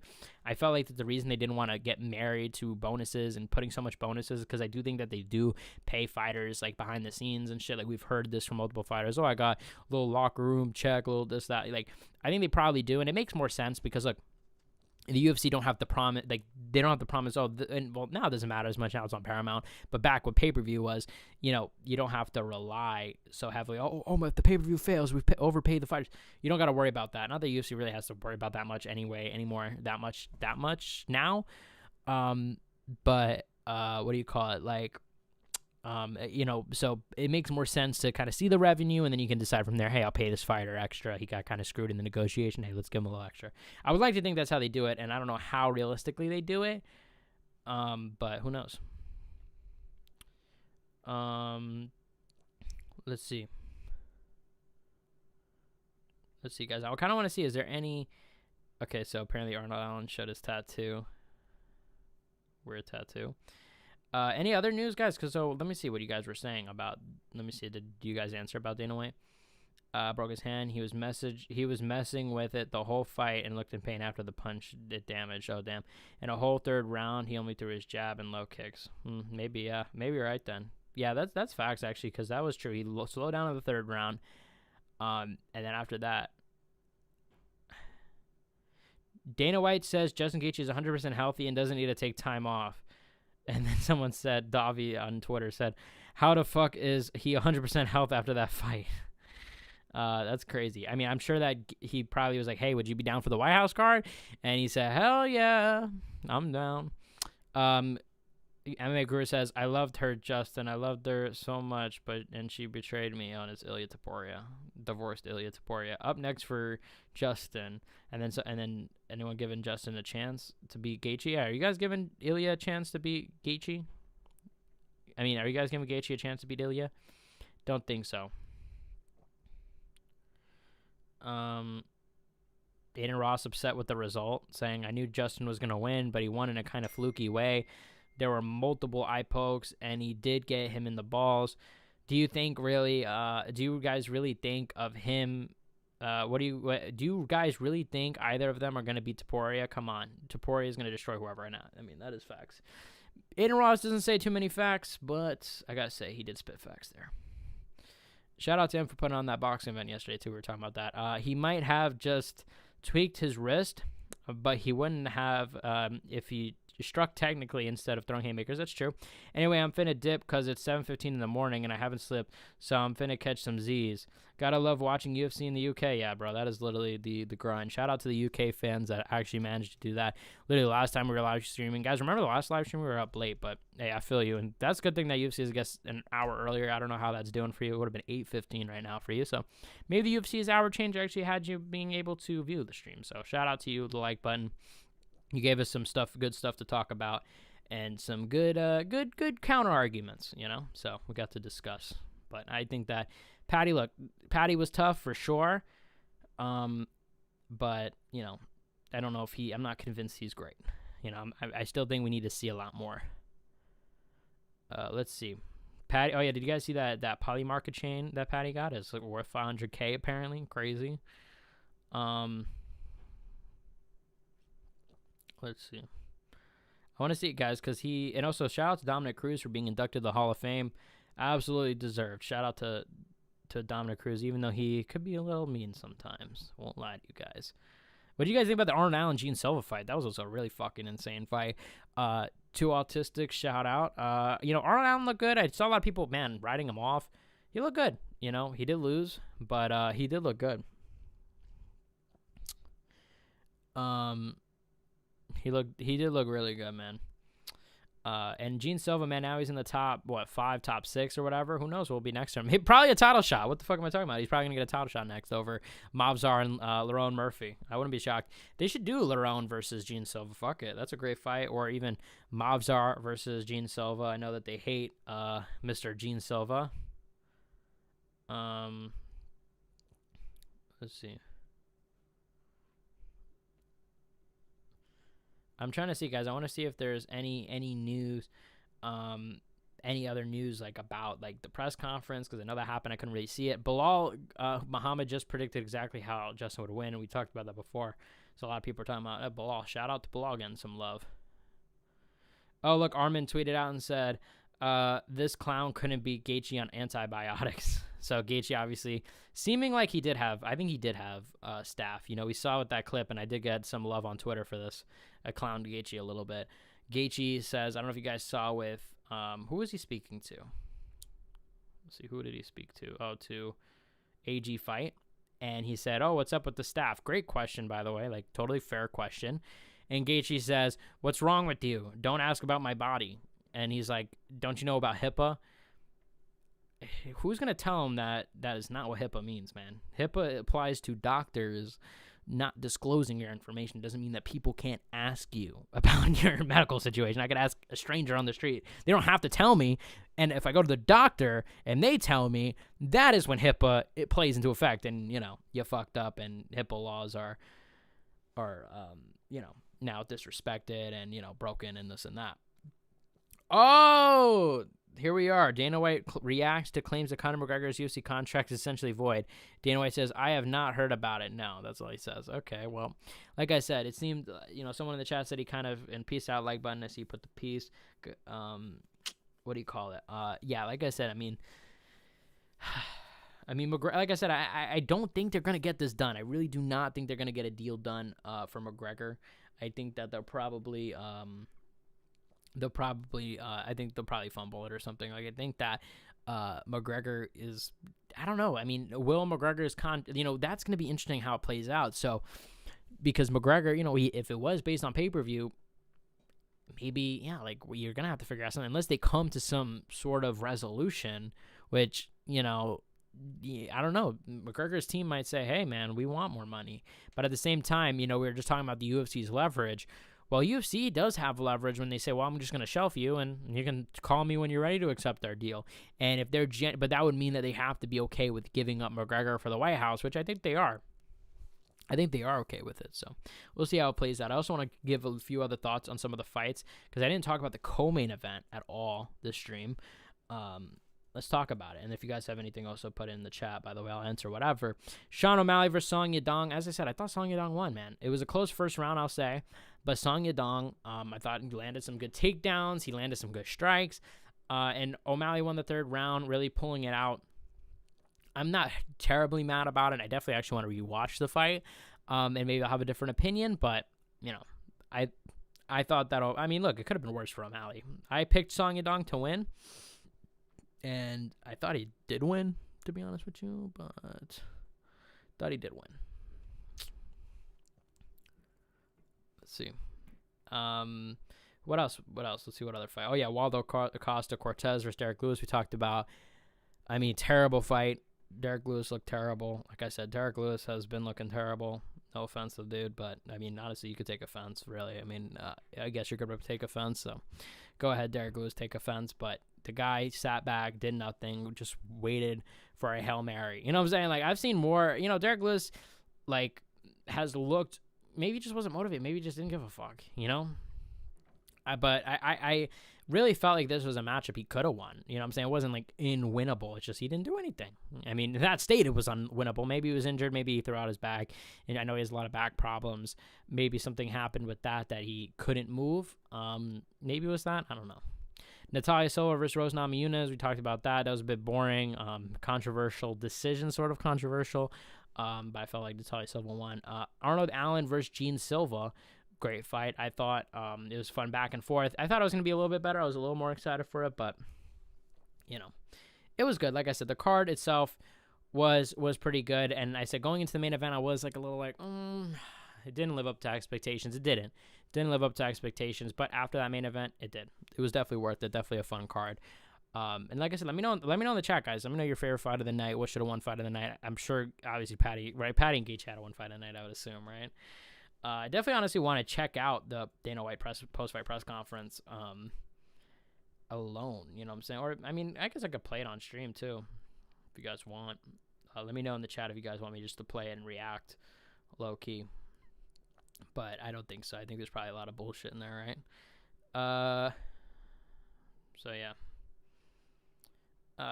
Credit to UFC for actually also increasing the bonuses. It's about time. I've been saying it should probably be what do you call it? Be updated a bit. Yo, what happened in the main event? Of course, the main event, we saw Justin Gaethje beat Paddy Pimblett, become the interim champion once again, 2-time interim champ. Shout out, maybe this time he could actually become undisputed, but I don't think so. I think Paddy's probably, I think Ilya's probably going to destroy him. Didn't have a chance to watch the fights tonight, so Paddy basically got, first round was all Justin Gaethje, just batter, pressure, tons of pressure, punched him a lot. Second round, pretty similar. Third round, Paddy. Fourth, fifth round, I felt like for Gaethje, last round was pretty close. But Gaethje ultimately pretty much dominated it. Paddy showed he was tough, took a lot of shots. That's basically what you can say. But I felt like I won't say fraud checked, but to say I think he needs to take a step back. I think after this it shows maybe he's not ready for this. And look at the, and Arman actually said, look, Arman, obviously he's going to be talking shit, but he also is spitting facts at the same time, you're not ready for this. This is what's going to happen. We've seen that plenty of times. O'Malley says, I used to take wins for granted. I never lost. And after 2 losses, man, it feels really good to win. And he almost lost. Like I said, I really felt like Song Yadong won that fight, to be honest. So he nearly lost. 3 losses in a row. That would have been tough. Did you? Yeah, I guess because he got an immediate title shot against the right Merab. That's crazy. Immediate title shot is wild. That is wild. So, yeah, I guess. Yeah, I just saw Hanato Moicano put out a funny tweet. It's an image, so I can't really say it. But, yeah, I mean, guys, this was a good UFC card. I think this is pretty much all the news. I've been trying to find some news from the post-fight press conference. I don't know who's speaking now. Probably Gachi. Let's see. Yeah, I don't think. But what did you guys think about Paramount Plus, by the way? I was a little nervous about. I watched Zuffa Boxing yesterday. We talked about it on the stream yesterday afterwards, and I reviewed it. How did you guys think of the stream? I was a little worried because Zuffa Boxing, the Zuffa Boxing stream was a little glitchy. I saw some people complaining about ads bleeding into fights. There weren't really so many ads. I didn't get a lot of ads. I got ads that were actually in the stream, like as in UFC putting on the ads, but I didn't upgrade or anything, so that was dope. I don't know how that happened, but don't know if it was from my phone, because on my TV it was doing it, but on my phone it wasn't, so somehow I got out of that. So thank you, Paramount. Shout out to you. But I didn't know if it was because I was actually wondering myself, but then a friend texted me that they got ads, that he was getting ads. So, I thought maybe they got rid of it because, like I said, they were heard about Zuffa Boxing and some of the glitches, and they're like, hey, like, let's save it. Let's workshop it a little bit. They'll hold it off, and we'll do something else. And maybe that was just the L they were going to take. But some people were saying they got ads. I don't know. It could have been just me. You guys let me know, actually, in the chat. Fuck yeah. Thanks for the great description. Hey, I'm glad. I kind of felt like I fumbled that description, to be honest. So I'm glad they actually appreciated it. I was kind of like, did I give a good representation? But that is pretty much literally what happened. I thought that Paddy, like I said, guys, I've said this time and time again, Paddy, I'm questioning, man. I don't know how good he is. I think that he should take a step back, and that's my impression. Gaethje didn't look exactly great either. It wasn't like he put on a clinical performance. He just really rushed him, made it a sloppy fight, and was just throwing haymakers the whole time. I felt like if he stayed behind a jab, was setting up some of these shots, he probably would have performed a bit better, but, that's my opinion, What the fuck? I would say, what the fuck do I know? But Trevor Whitman also said the same thing, so I guess I do know a little more than you guys think. I think I'd be a W coach. What do you guys think? You think I'd be a great coach? I should coach one of these guys. That'd be awesome. Damn, no chin, you still talking? You still play? You still talking? You play UFC 5 on Xbox? I don't got Xbox. I got PlayStation. Fool. What the fuck you talking about? And I do play UFC 5. Shout out. I do love my UFC 5. I do play. I've been playing since UFC 2, I think. No, UFC. I'm actually being fake. UFC 3. I'm not gonna lie. Not UFC 2. Whoops, guys. UFC 3. Maybe. Yeah, UFC 3. No, man. Maybe, was it UFC 2? I don't know. Some, but yeah, no. I fuck with it. And saying no chin. Come on, man. I got the chin right here. What you talking about? Come on. I got as much as a chin as Paddy Pimblett. Shout out to Paddy Pimblett, bro. But yeah, no, so like I said, I could talk, though. Like I said, I don't know if you're mad that I'm talking shit about Paddy Pimblett, but I'm just spitting facts. You know what I'm saying? Paddy looks shit. I said Paddy looks shit. There's a difference between Paddy is shit and Paddy looks shit. I don't know if Paddy is legit shit as a fighter. He's fought, I don't even know, guys. He hasn't even fought anybody good. Who has he fought and that was good in the UFC? There's nobody you could point to that he's like, even Jared Gordon isn't even good, and he arguably lost to Jared Gordon. Then he goes up against, it's like after that fight, the UFC was like, damn, he sucks. Like, let's just build him out. Hell yeah, bro. PlayStation is fire. Yeah, exactly. PlayStation over Xbox. Come on, you guys know this shit. You guys know what's up.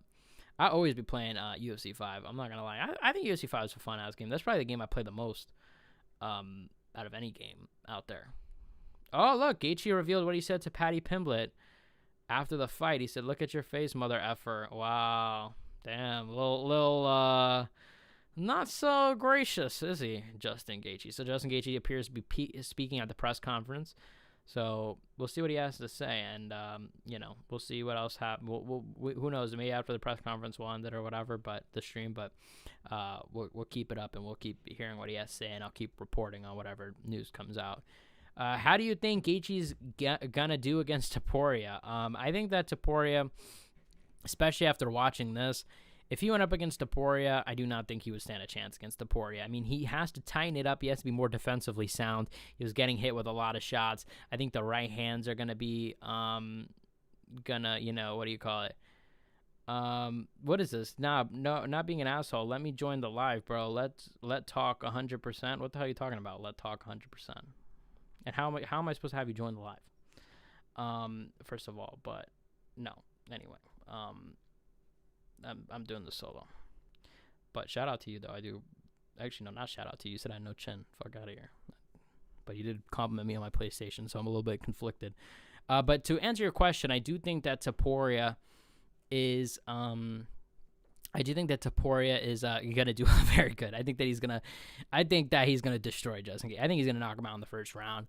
Gaethje gets crazy when things get crazy. I think that too, Topuria has the advantage of grappling. He's a really good wrestler as well. We saw against Holloway, he was able to mix it up and things like that. In other fights too, he was able to mix it up. He was able to grapple Bryce Mitchell. I know Bryce Mitchell might have had the flu or something like that during that, but he has shown really good grappling. You guys don't need me to tell you that. He actually started off grappling before even striking, and his power is insane. So I think just being able to mix up both is going to help Justin so much that I think that he's gonna get the win.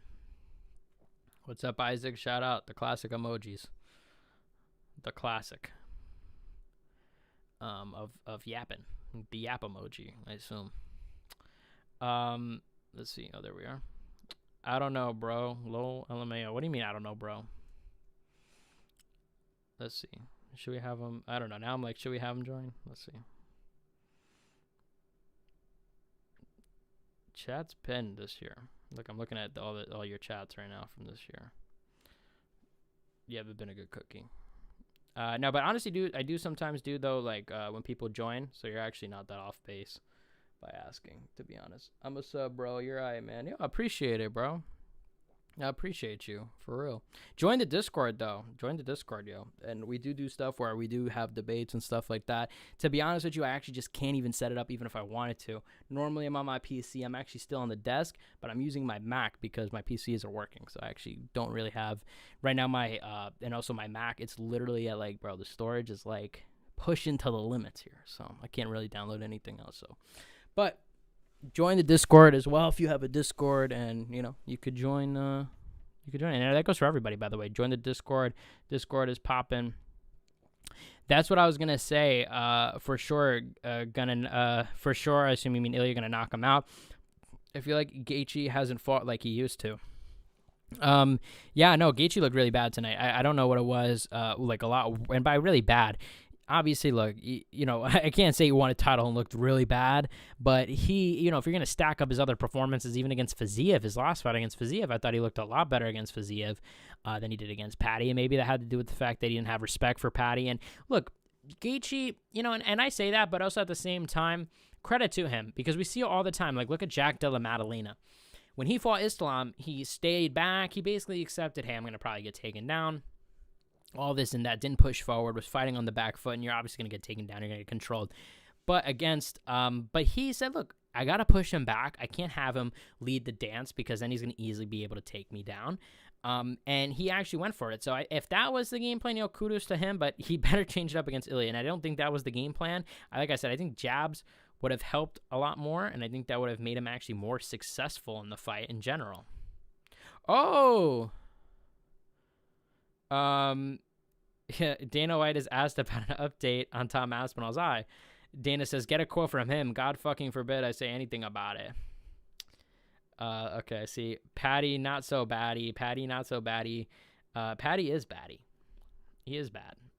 I don't know. I don't know what you're talking about. I don't like this idea. I don't get how people could fucking look at this and say, oh, this fucking proves Paddy Pimblett is good. No, that's not. You know what I'm saying? It proves that he's tough. Okay. It proves that maybe Scousers can't get knocked out. Maybe we could actually agree with that. Okay. Maybe he did prove it. Maybe we got to do some scientific research to determine why that is. But it definitely was, it's not like to me, I was like, wow, he showed levels. It was a close if it was a close decision, first of all, this is Justin Gaethje, probably not in his prime anyway. So big fucking whoop. But it's not like he went up against fucking Arman Sarukian and nearly won and showed his heart. And that would be a different story. We could come here and say, well, dude, Arman's fucking really good. Arman's shown he's really good. He's proven he's really good. He's beaten some high level guys. Shout out, but we can't say that in this case. We can't say that at all. Bro, to be honest, I thought Jack was going to whoop Islam, but I feel like he froze up. I think he meant Jack as in me. But I thought he meant I was going to whoop Islam, which I almost did one time when we crossed paths, funny enough. But that's a story for another day. But I don't know. I was leaning towards Islam myself, but I definitely thought Jack was going to look a lot better. And, I mean, I was talking about the fight being 50-50. Clearly, I mean, judging from the fight, definitely did not seem that way. That's a new song. He has a big mouth. Yeah, I agree. Well, I think, and too, you know what's funny is, like, we haven't seen a good when trash talk goes wrong. And I did complain, like, there wasn't so much trash talk going into this fight with Gaethje and him. Matter of fact, I was complaining about that. I said they were, like, glazing each other. Don't know what that was all about. But even then, there were some things that Paddy was saying, like, oh, that Gaethje's not going to be able to go golfing. You know, after he's like, good luck golfing with Gaethje. You know what I'm saying? Like, obviously, that's kind of funny now because I'm sure, honestly, if Justin is, I'm going to be a fan. Like I said, I criticize Justin. I shit on Justin a lot.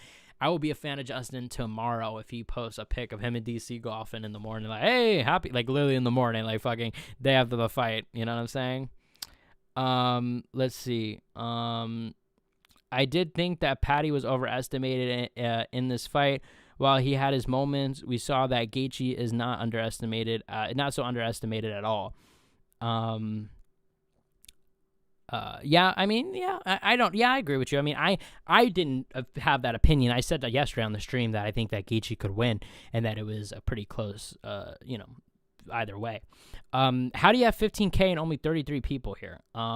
So I would say to that, that I don't think that sub count really has to do much. Like, I saw someone the other day with 300K with like 30 people. You know what I'm saying? It's like, sub count doesn't really mean shit. You know what I'm saying? Especially if it's based on one video. You know what I'm saying? Your sub count doesn't necessarily mean that's how many people are actively watching your stuff.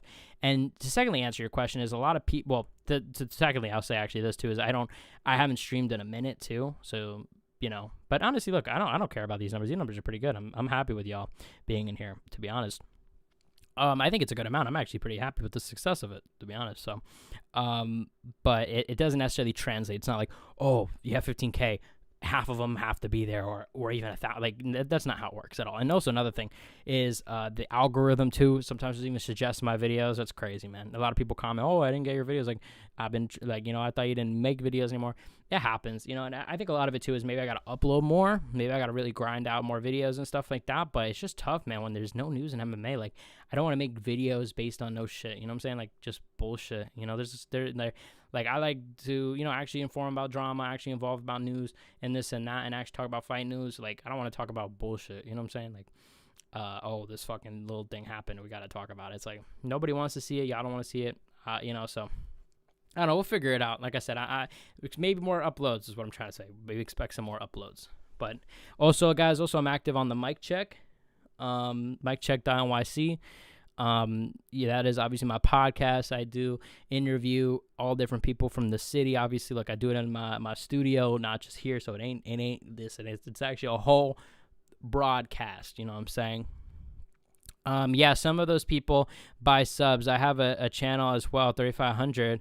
But usually gets 30 to 50 people. Yeah, I get you. Yeah, exactly. It just depends on your community. You know what I'm saying? Like, it depends on the community you have, you know, and especially when you're not if you're someone that's actively streaming, of course, like also if you stream once a week, even, I don't stream once a week, but if you stream once a week, like, you're going to build up that community. It's just what happens, you know? So it's good. Like I said, there's some people with even fucking 100 people that'll get 100 people on, you know what I'm saying? Like, or it could be, you know, 300K and fucking 2, you know what I'm saying? Have you ever thought about going to a press conference? I have gone to press conferences plenty of times. In New York, I live in New York City, obviously, as you guys know. So whenever they're here, I went to the first one I ever went to a press conference was for Chandler and Chandler and Gachi was on the card, but also Usman Covington. I went to that one, and then I think I went for the next year and maybe the year after that. But I didn't see. No, actually, I think I might have stopped. I think I only went twice. But I went to the weigh-ins, actually. But I went to the weigh-ins this year when Jack and Islam were going to fight. Not for the weigh-ins. I actually didn't care about the weigh-ins. I wanted to go for the Q&A, and I wanted to ask something on behalf of JackMMA. Shout out the channel, do this and that. But they actually were gatekeeping OD. Apparently, you got to pay. First of all, they actually didn't do many fan questions. First of all, I think because, you know, to be honest, there's been some disasters with them and some weird questions to come up that maybe they don't want to. They're like, okay, you know what? We got to be careful about this now. But I was really there. Look, I was grinding. I was trying to go, trying to ask a question on behalf of JackMMA, trying to get, I forgot what my question was, but, it was a good one. I remember it was a really good one. Have you ever thought about, oh, no, I just read that one. I'm a little slow, guys. I'm a little retarded a little bit. But yeah, no, what are you talking about? Yeah, no, but it all depends on different channel sizes. That also, yeah, by the way, Gaethje's been talking. Let's see.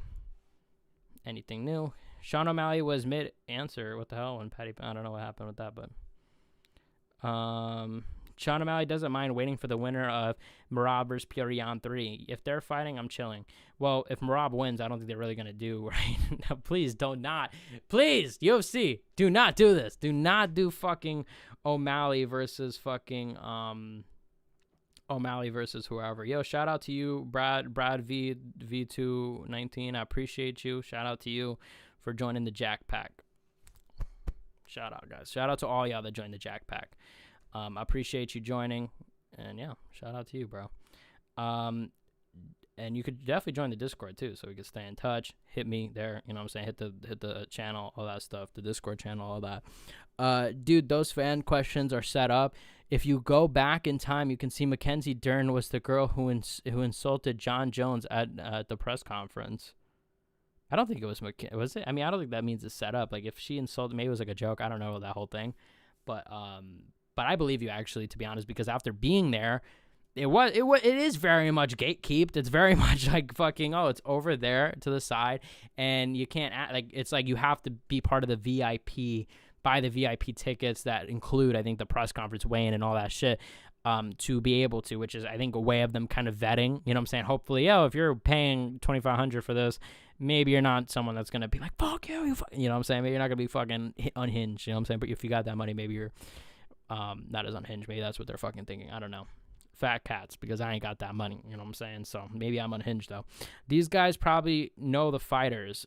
She was playing a reporter. Oh, yeah. Actually, I do recall that.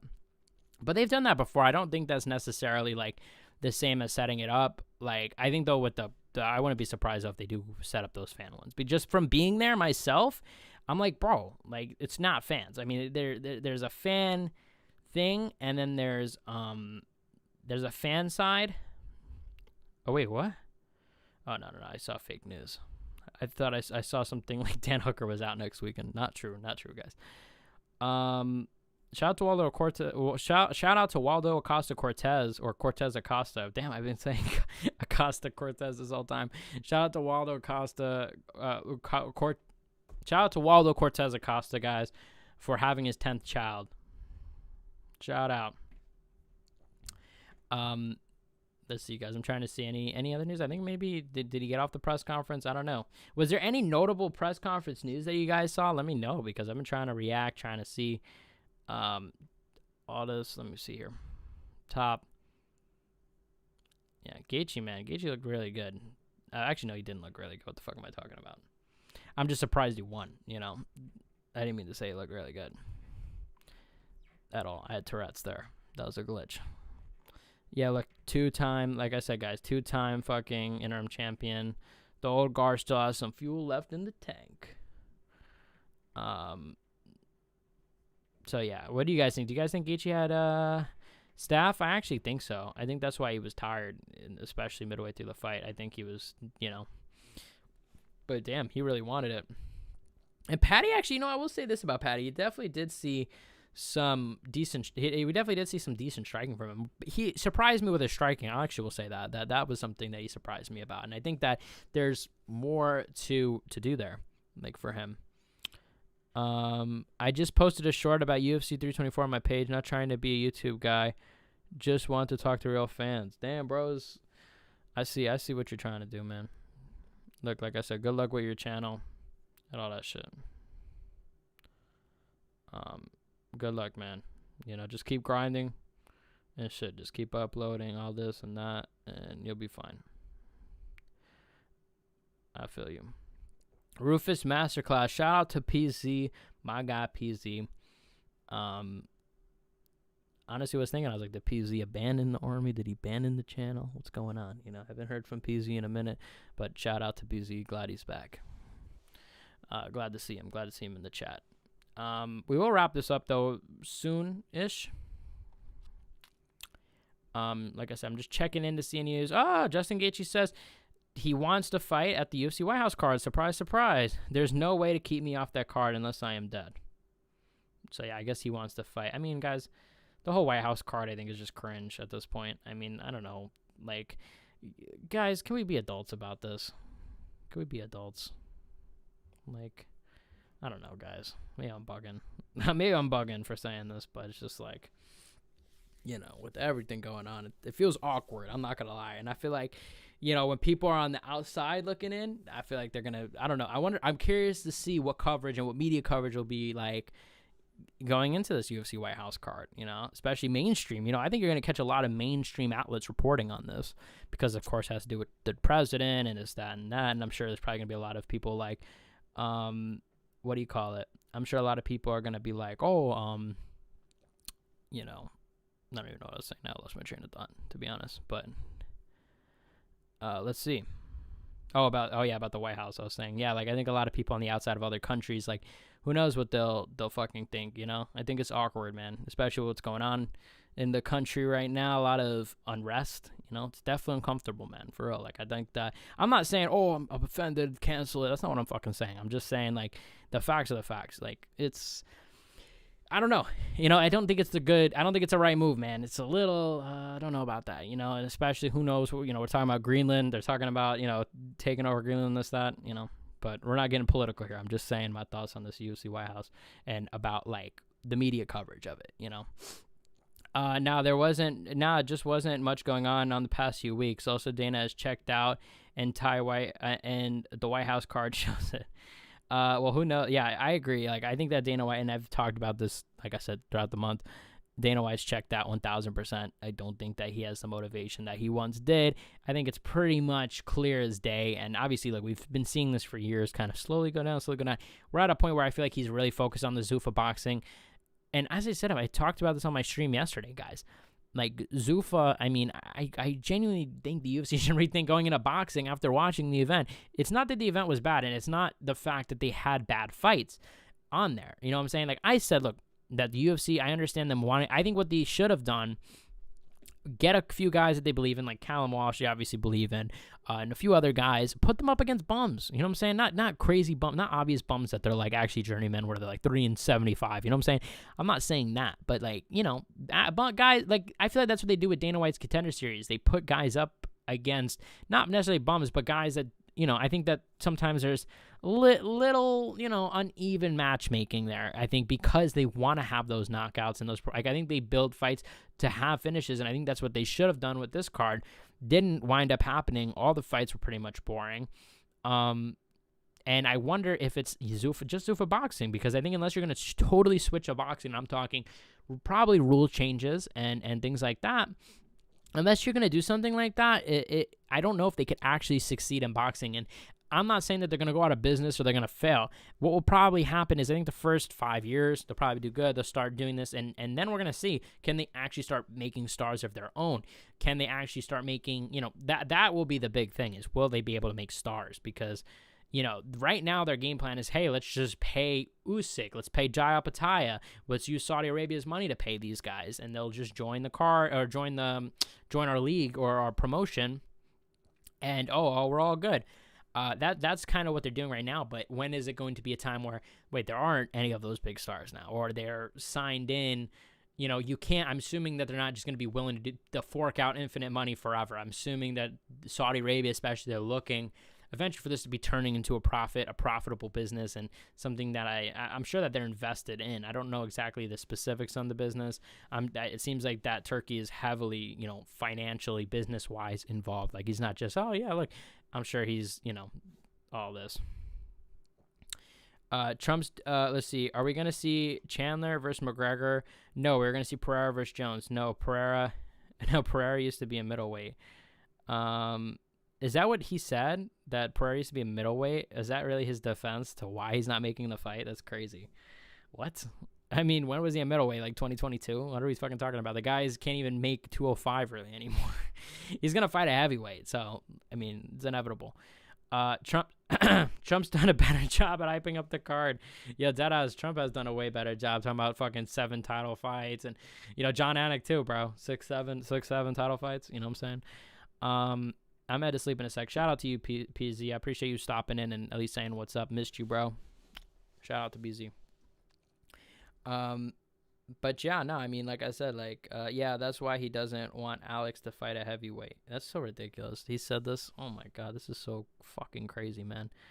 Dana White, I honestly think maybe that's the new UFC. Yeah. It's delusional, man. I think that Dana White is just kind of out of touch. I don't know. I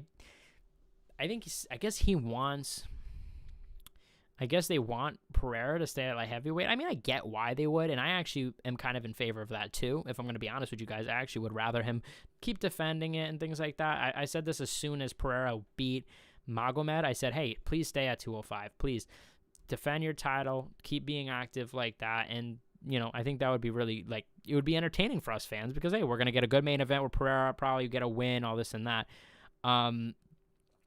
And stuff. Dana needs to go. I don't know. Like I said, the thing about Dana needs to go, if there was a viable option to say, oh yeah, this guy, I really think that if Dana leaves, whoever picks it up is just going to do the same shit, if not worse. You know what I'm saying? Be out of touch. Look at the Don Davises, the world that run PFL. I don't think they're going to have a guy or, I don't know. I think that Dana really, the best thing is please just drop the boxing, drop all this shit, bro. Please. I hope that he watches these boxing events and is just like, wow, this is shit. We need to just end this. Please, let's go. Let's just end this. I don't think so because, look, he still has power slap. If you're still committed to power slap, ain't no way you're fucking giving up on boxing. You know what I'm saying? In the first year or something like that. So, please, I think he needs to start dropping these businesses and all that and not get as distracted. Let's see. Nothing like a burger and fries after a win. Get you eating some burger and fries. Okay. Let's see. Yeah, Paddy looked like a mess after that fight, I gotta say. Apparently, what do you guys think about this? Deontay Wilder, Derek Chisora. It's good. Let Bisping run the press conference and let Hunter Campbell run the UFC. I think Hunter Campbell pretty much does run the UFC. And I think that he's a money-hungry shrub, too, to be honest. And I think, guys, he's at the Zuffa boxing event. I think he's also involved with Zuffa, so I think he's probably suffering the same thing. I think they're just like, yo, let's make money. You know what I'm saying? I think that's really the mentality. Let's fucking make money. Bro, do you guys see the Nelk boys? Oh, my God. Holy glazing, man. Glazing Dana. I saw that MMA Guru was on there, and MMA Guru was like, oh, man, Dana White, all valid points. Dana White's been falling off. He's not been, as into the announcement. This is just fact. And they're like, what do you mean? Isn't the oh, stop glazing, bro. They're like, don't you mean isn't the job of the promoter to make as much money as possible for his business? Bro, I honestly want to end the stream just talking about this because it's fucking what? Glaze.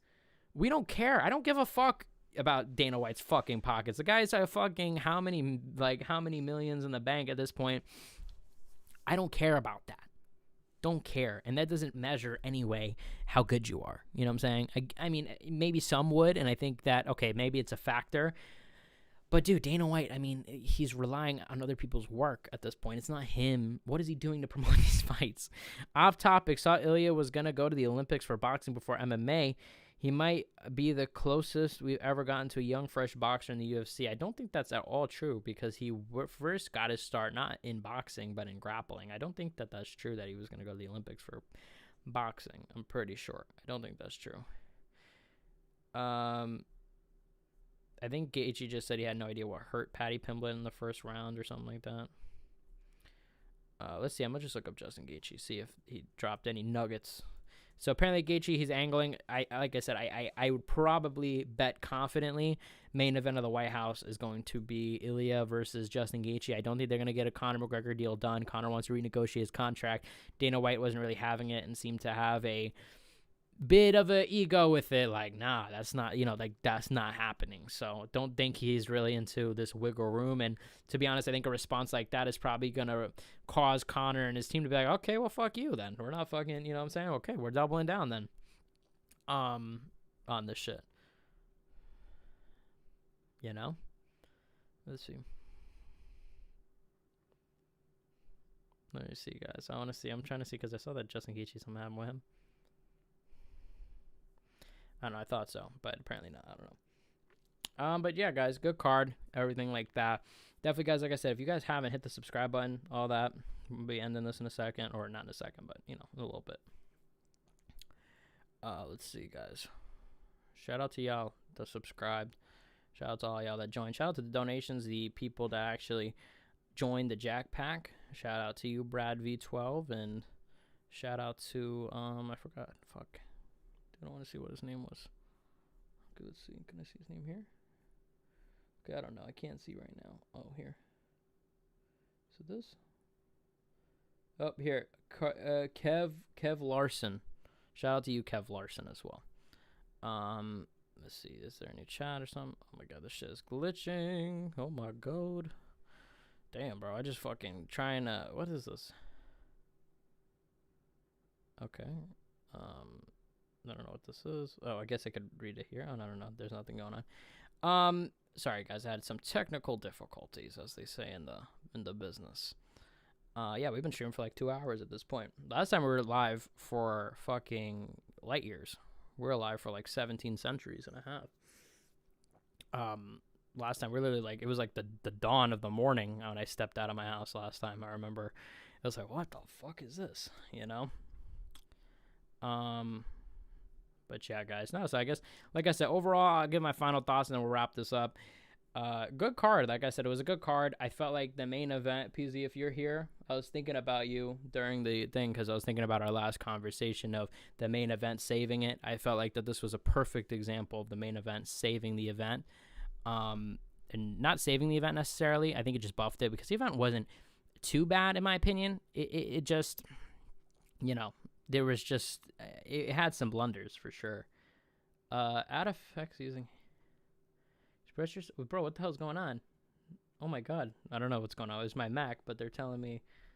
Oh shit. Okay, I see what's going on. My bad, guys. I hate doing this, man. I'm sorry that I'm like talking about shit you guys can't even see, but my Mac is telling me I could apparently conjure up some things using my hand movements on here. I don't know what's going on. It just gave me a notification. So I guess if I say, oh, call... I shouldn't do that because it's probably going to call someone now, but apparently it'll do it. So, yeah. What do you guys think about the main event? Should we do some ASMR before we go? No. No, the whole card was good. Like I said, Paddy Pimblett. Let me matchmake. This will be the last thing we do. Let me matchmake. Let's get into this main card. I'm a matchmake real quick. You guys, let me know too. I want to know your guys' thoughts for real. Like, I want to know what you guys think. What matchups? Because maybe, like I said, you guys have come up with really good fucking ideas that I didn't even think of. So please go ahead and tell me. Justin Gaethje, obviously Ilya. I mean, that goes without saying. Ilya next. Paddy Pimblett. I think that he should fight. I think the Fiziev fight. I mentioned Fiziev. I don't think Fiziev wouldn't be bad. That's number 9. He takes a step back.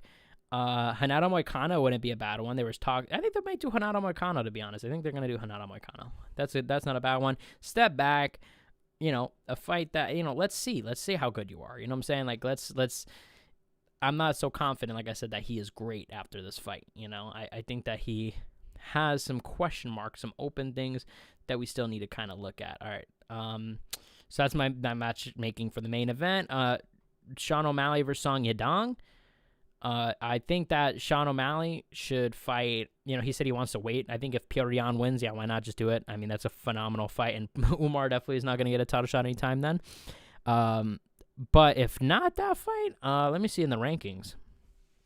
There's Corey Sandhagen, of course. That would be fire. I've been wanting that fight forever, but I think Corey Sandhagen, it seems like, is going to fight Ayman Zahabi, it seems, which is a good fight. I don't mind it, but still would rather Davis Figueiredo over Sean O'Malley. I don't think that. It really is Umar, Corey, or Yan. You know what I'm saying? If Yan's still the champ. And even if Yan, I think Yan win or lose. Do Yan versus O'Malley too. Whether it's for the belt or it's just main event or a 5-round fight on a pay-per-view, whatever it is. I like that. And I think that has a lot of storyline behind it. The first fight was great. Do that. Yadong. Damn, Yadong, man. Who knows who he'll fight? He can go Marlon Vera rematch. No, but I think Marlon Vera's on a bit of a skid himself, and he's going to be fighting in a little bit. I don't know. That's an interesting, Song Yadong. I don't know. We'll see. Has he fought Figueiredo yet, Yadong? I feel like he did. But maybe he didn't. But if he didn't fight, that wouldn't be a bad fight. But I don't know. I think... Actually, yeah, I like that fight a lot, to be honest. If they can do that. I don't know if they already did, to be honest. I'm like... Part of me kind of feels like they did, but I don't think they did, right? Let me know in the chat. Waldo Cortez Acosta. Do I care? I mean, do we give a fuck who he fucking fights next? Well, now he's in the top 5 with 2 wins, which means he could pop, or not 2 wins, but I think more wins actually in a row. But I don't know why I said 2, but he's in the top 5 on a win streak, I should say, and so that automatically makes him maybe eligible for a title. Maybe fight Sergey Pavlovich. Sergey, that wouldn't be a bad one. Volkov too. That actually would be a good one. Alexander Volkov. Obviously Cyril Gahn, Tom Aspinall. They got to figure out the situation. And Derek Lewis, I think, cut him. You know what I'm saying? Cut him from the promotion.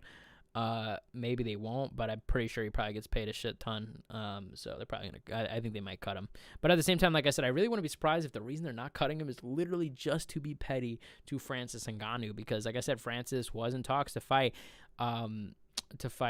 Derek Lewis in MMA, in the PFL. And obviously letting him out of the contract, I'm sure there's going to be some sort of promotion that would offer the money. Now, especially PFL right now. PFL is run by new management. I think they have Ngannou in for another fight.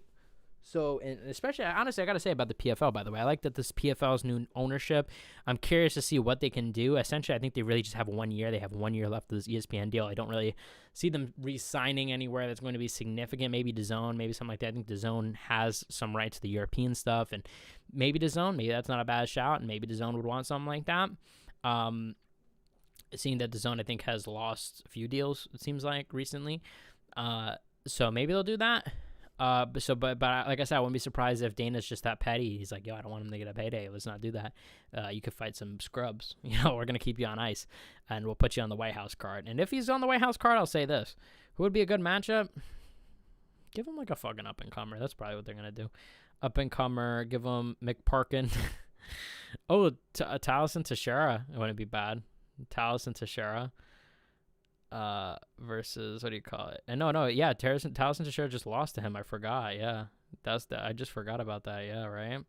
Yeah, oh my god, yeah, that was a really bad one. Yeah, that's who he fought last. That's what I was gonna say. Wait a minute, didn't he fight him? But then I was like, yeah, shout out to Taliesin Teixeira. So, Ante D'Elia isn't a bad one too. If you know, you know. Obviously Tom Aspinall's guy, but Dana's not too happy with him though. With this whole, he doesn't want to fight Aspinall. Ante D'Elia's Aspinall's training partner, he said that he's not going to fight Aspinall. Actually, no, he didn't say that. Aspinall actually said he's going to step down as the champion if Ante makes it there. You know what I'm saying? So I'm sure they probably don't want to keep feeding him and build him up because they're going to have this serious situation in the future. But if it wasn't for that, they probably would. I don't know. I think that's what they'll do. Some probably up-and-comer. And I wouldn't mind seeing it, whatever, at the White House card. You got a heavyweight fight. I mean, like I said, Derek Lewis, in my opinion, I think should just be cut. Let him fight Francis Ngannou. I actually wouldn't mind that fight, just because at least it's a big name, and that's, rematch, and there's, obviously built-in story about how boring that first fight was and all that. I wouldn't mind it. And, hey, give Derek Lewis a payday and call it a career, and Ngannou too. Natalia Silva, I think she's probably going to get a big fight soon. She's been looking really, really, really good lately. Natalia Silva, where is she in the rankings? Is Natalia Silva not ranked? No, she's ranked number 2, so she'll probably get a title shot. I think. Yeah, she'll have to get a title shot. She was in talks recently to get a title shot. I think that's the obvious one. Alex Grasso was supposed to fight tonight. Wonder how that would have went. Rose Namajunas, I think, is gonna get cut too. She's probably getting paid a lot and on a losing streak. And, how many people are really into Rose? I don't know. Arnold Allen might get cut too, but maybe not. Maybe he'll stick around a little longer. I think he might stick around a little longer. He's not a bad fighter, guys. I like Arnold Allen. I think he gets hate, but I probably expect him to fight a up-and-comer. I wouldn't mind Patricia Pitbull versus Arnold Allen. That's actually a fucking crazy fight. That's a dope fight. Gene Silva. Gene Silva's good. Oh, wow. I want to know who Gene Silva's going to fight. Wow, that's a good fight. Whoever he's going to fucking fight, I'm excited. Gene Silva probably going to be ranked number 6. He could fight Aljo, but I think, like I said, I think I said in the beginning of the stream, I think he should fight Lerone Murphy. That would be a dope fight. Lerone Murphy versus Gene Silva. Just think about that. It looks like maybe they'll do Lerone versus Sterling, so maybe they'll do Mobzar versus... They should really do Mobzar versus Lerone, and then they should do maybe Aljo versus Gene Silva if they were going to do things fairly, but, don't really think that's the case. So they might do a situation where, like, hey, let's do Mobzar versus Lerone. We're probably going to knock off one of these boring fighters, hopefully. And if both win, we'll just see who has the better performance and pick from there. Or we're picking Yair Rodriguez or some fucking stupid shit like that. Who fucking knows with the UFC, what they're fucking thinking nowadays. Yeah, but that's the main card, guys. That was my matchmaking for the main card. Like I said, guys, put in any chat what fight you guys want. I was curious to see. I don't see any of y'all put it in the chat, but it's okay. I won't take too much offense. I won't cry too much. I won't cry at all. And guys, like I said, we're going to be live next week for this same thing. February, we're going to be live for this whole, for the pay-per-view that's going to be taking place with Volkanovski and, and Diego Lopez too. So, yeah, that big fight, guys. I would have much rather have seen the Lerone. I actually would have been excited for that fight. That's the crazy part. I was really hoping that we were going to see that fight. The two undefeated, well, not two undefeated. Volk is obviously not undefeated, but he's undefeated. Volk, one of the greatest, practically undefeated, especially at featherweight, practically undefeated. Only lost to Ilya, who obviously moved up, all that. So, I don't know. There's a lot of interesting fights after tonight, and I think that's also, I'm curious to see with the White House stuff. They've been saying, hey, we're going to wait for after this. Does any of this change anything? I think they're probably going to go with Gachi and Ilya. That's what I think. Gachi, Ilya probably in the main event. And even he said, clearly they asked Gachi. They said, hey, clearly there was some sort of conversation. Gachi just said he would have to be dead not to fight on that card.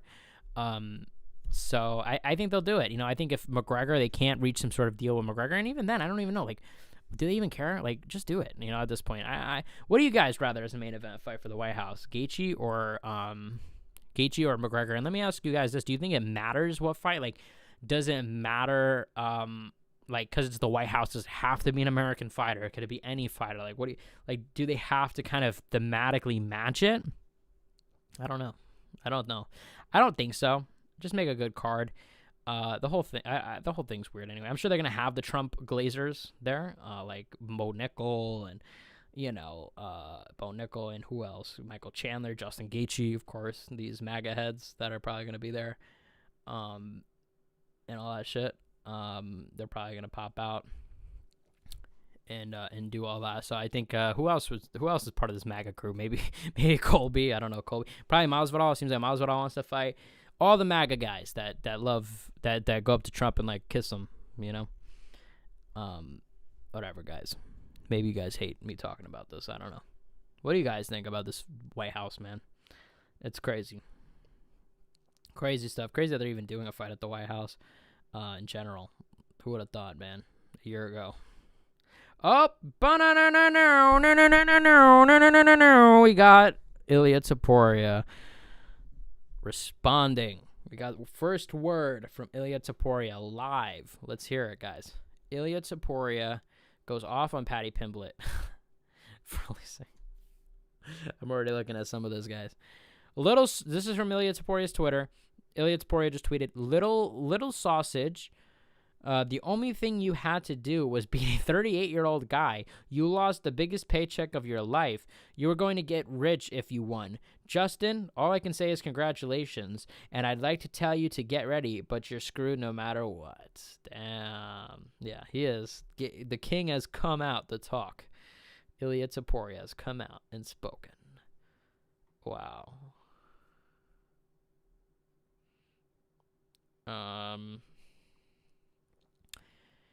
Justin Gaethje is impressed with Paddy Pimblett after UFC 324, but said his mental approach was all wrong. He said my face was not going to look the same after the fight, and his would look the exact same. Look at your face, motherfucker. Yes, I guess he was not happy with a lot of the trash talk that Paddy had. I mean, Paddy did have some, like I said, some spicy things he said.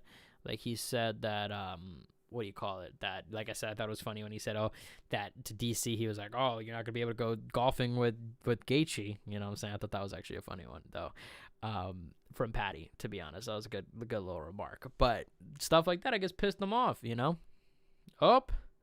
Oliveira's coach predicts Paddy Pimblett fight at UFC White House with a win over Max Holloway.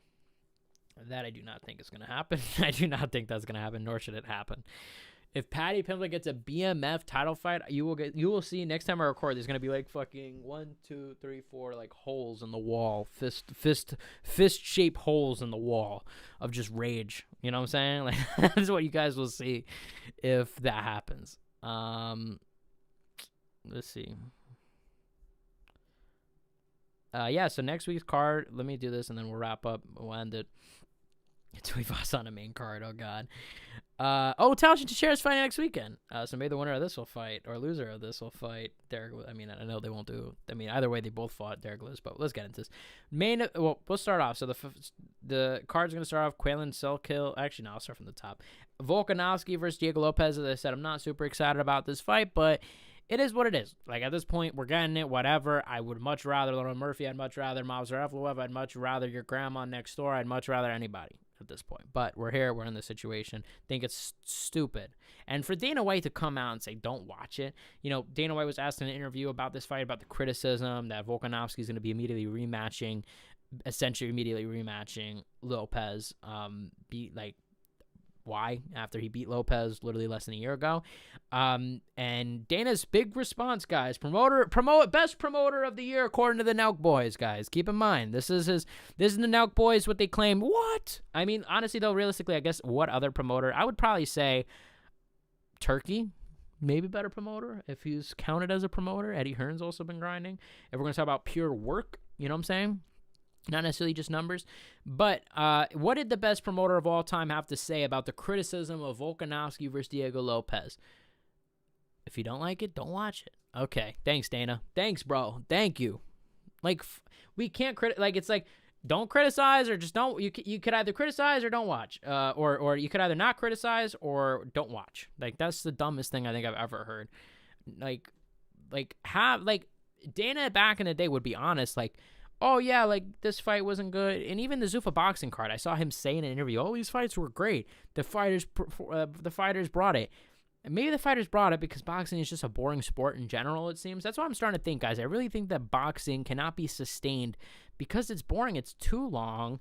I don't think that a business like the UFC could be sustainable. I think that it's really good when you have these but you have probably, like, realistically 10, 15 superstars in boxing, maybe even less than that, to be honest. But you have 10 to 15 superstars in boxing that, yeah, you'll tune in for their fights. It's good to watch their fight, you know. Good to watch a high-level boxing fight every few months, and it's probably going to be a good fight because it's two of the highest-level guys in the world, and he usually delivers. It's boxing, whatever. Then to actually, like, I don't think, like, tonight, I don't, like, you could watch MMA from the first prelim fight to the end. I don't know if you could do that with boxing. Unless they significantly, or not, maybe not even necessarily significantly, but if they manage to change it, which I think would take significant changes, that's my opinion, but if they find a way that's not as significant to make it more entertaining, that would be big. That would be really big, but I don't think that boxing has that ability. That's actually my hot take after watching Zuffa boxing. My opinion is, I think boxing, it needs to just be like, yo, let's have a few superstars. We tune into their fucking fight. We tune in and we call it a day. You know what I'm saying? That's what I think. But I don't know how we started talking about this UFC 325 card, and then all of a sudden I started talking about Zuffa boxing.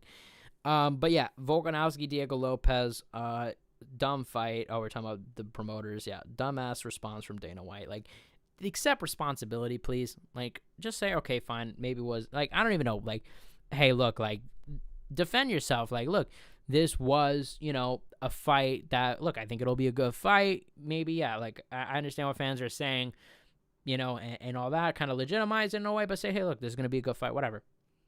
Say, don't watch it. Okay, bud. Great mentality, man. Great mentality. The guy that's supposed to promote the pay-per-view, supposed to convince people to watch, is telling you not to. I mean, what are we talking about, bro? This is rule number one of being a promoter. Are we not going to talk about this? Like, this is rule number one, I would think. Fucking, hey, watch the fight, guys. It's going to be a good fight. That's the minimum of the job. That's literally the minimum. Like, I'm curious what Volkanovski thinks about this. Don't watch the fight. He's like, excuse me, what the fuck are you talking about? Don't watch the fight.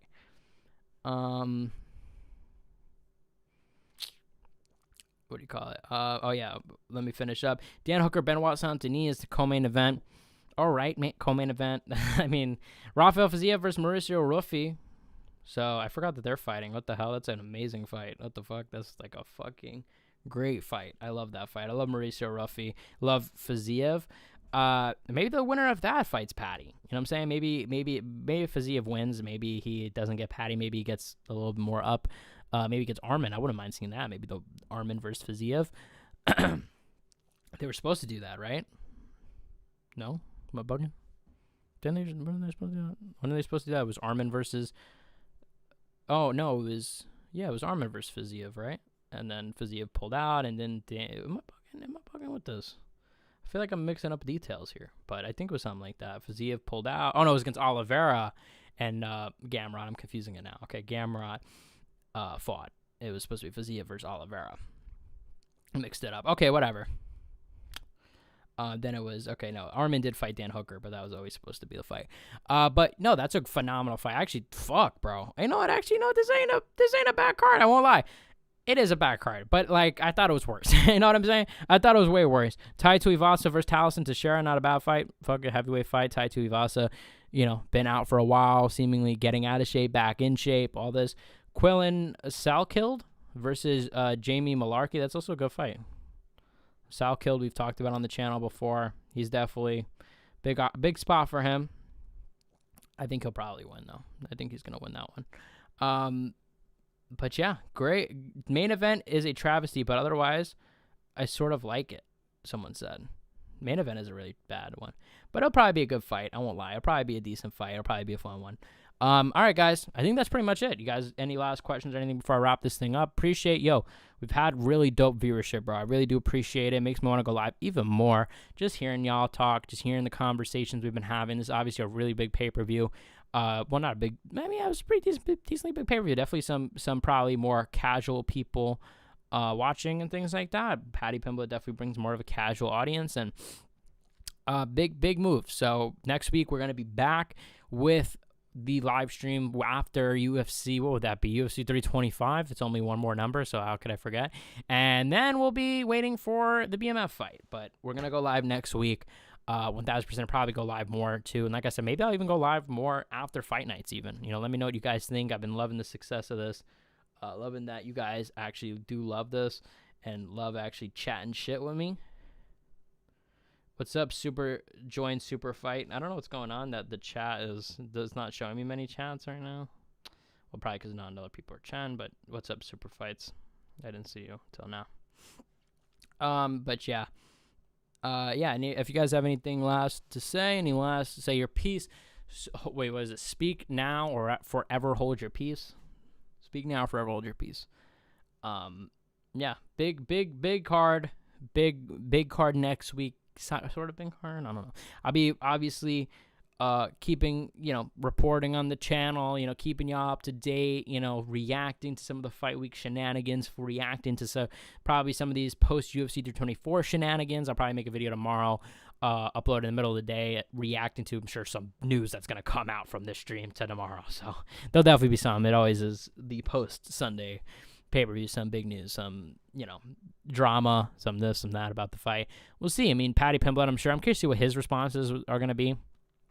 And I'm excited, like I said, UFC going to be coming on next Saturday. So we'll be here next Saturday, guys. I love you all. We're going to end it now. 2 hours and 17 minutes. Shout out to all of you. If anybody stayed here the whole time, let me know right away. Comment. If you guys also watch this back, because some people do that, love you, by the way. If you do that, crazy to me that you're even, chilling here, watching the full 2 hours. It makes me feel, I don't know, makes me feel happy. I'm like, damn, man, people really watching this? Crazy, man. People really supporting. I love y'all. I love the fact that y'all are supportive. I'm going to cry on stream, bro. I'm about to cry right now. Nah, but being dead ass, bro. Love y'all, and I'll see you guys this whole week, tomorrow, and next time. Yes, of course. Shout out to Natalie too. The biggest supporter of the channel, definitely. Love Natalie. And that's a perfect way to end this. Peace out, guys. Love you all. I'll see you. I'm ending it. Peace out, y'all. I'm going.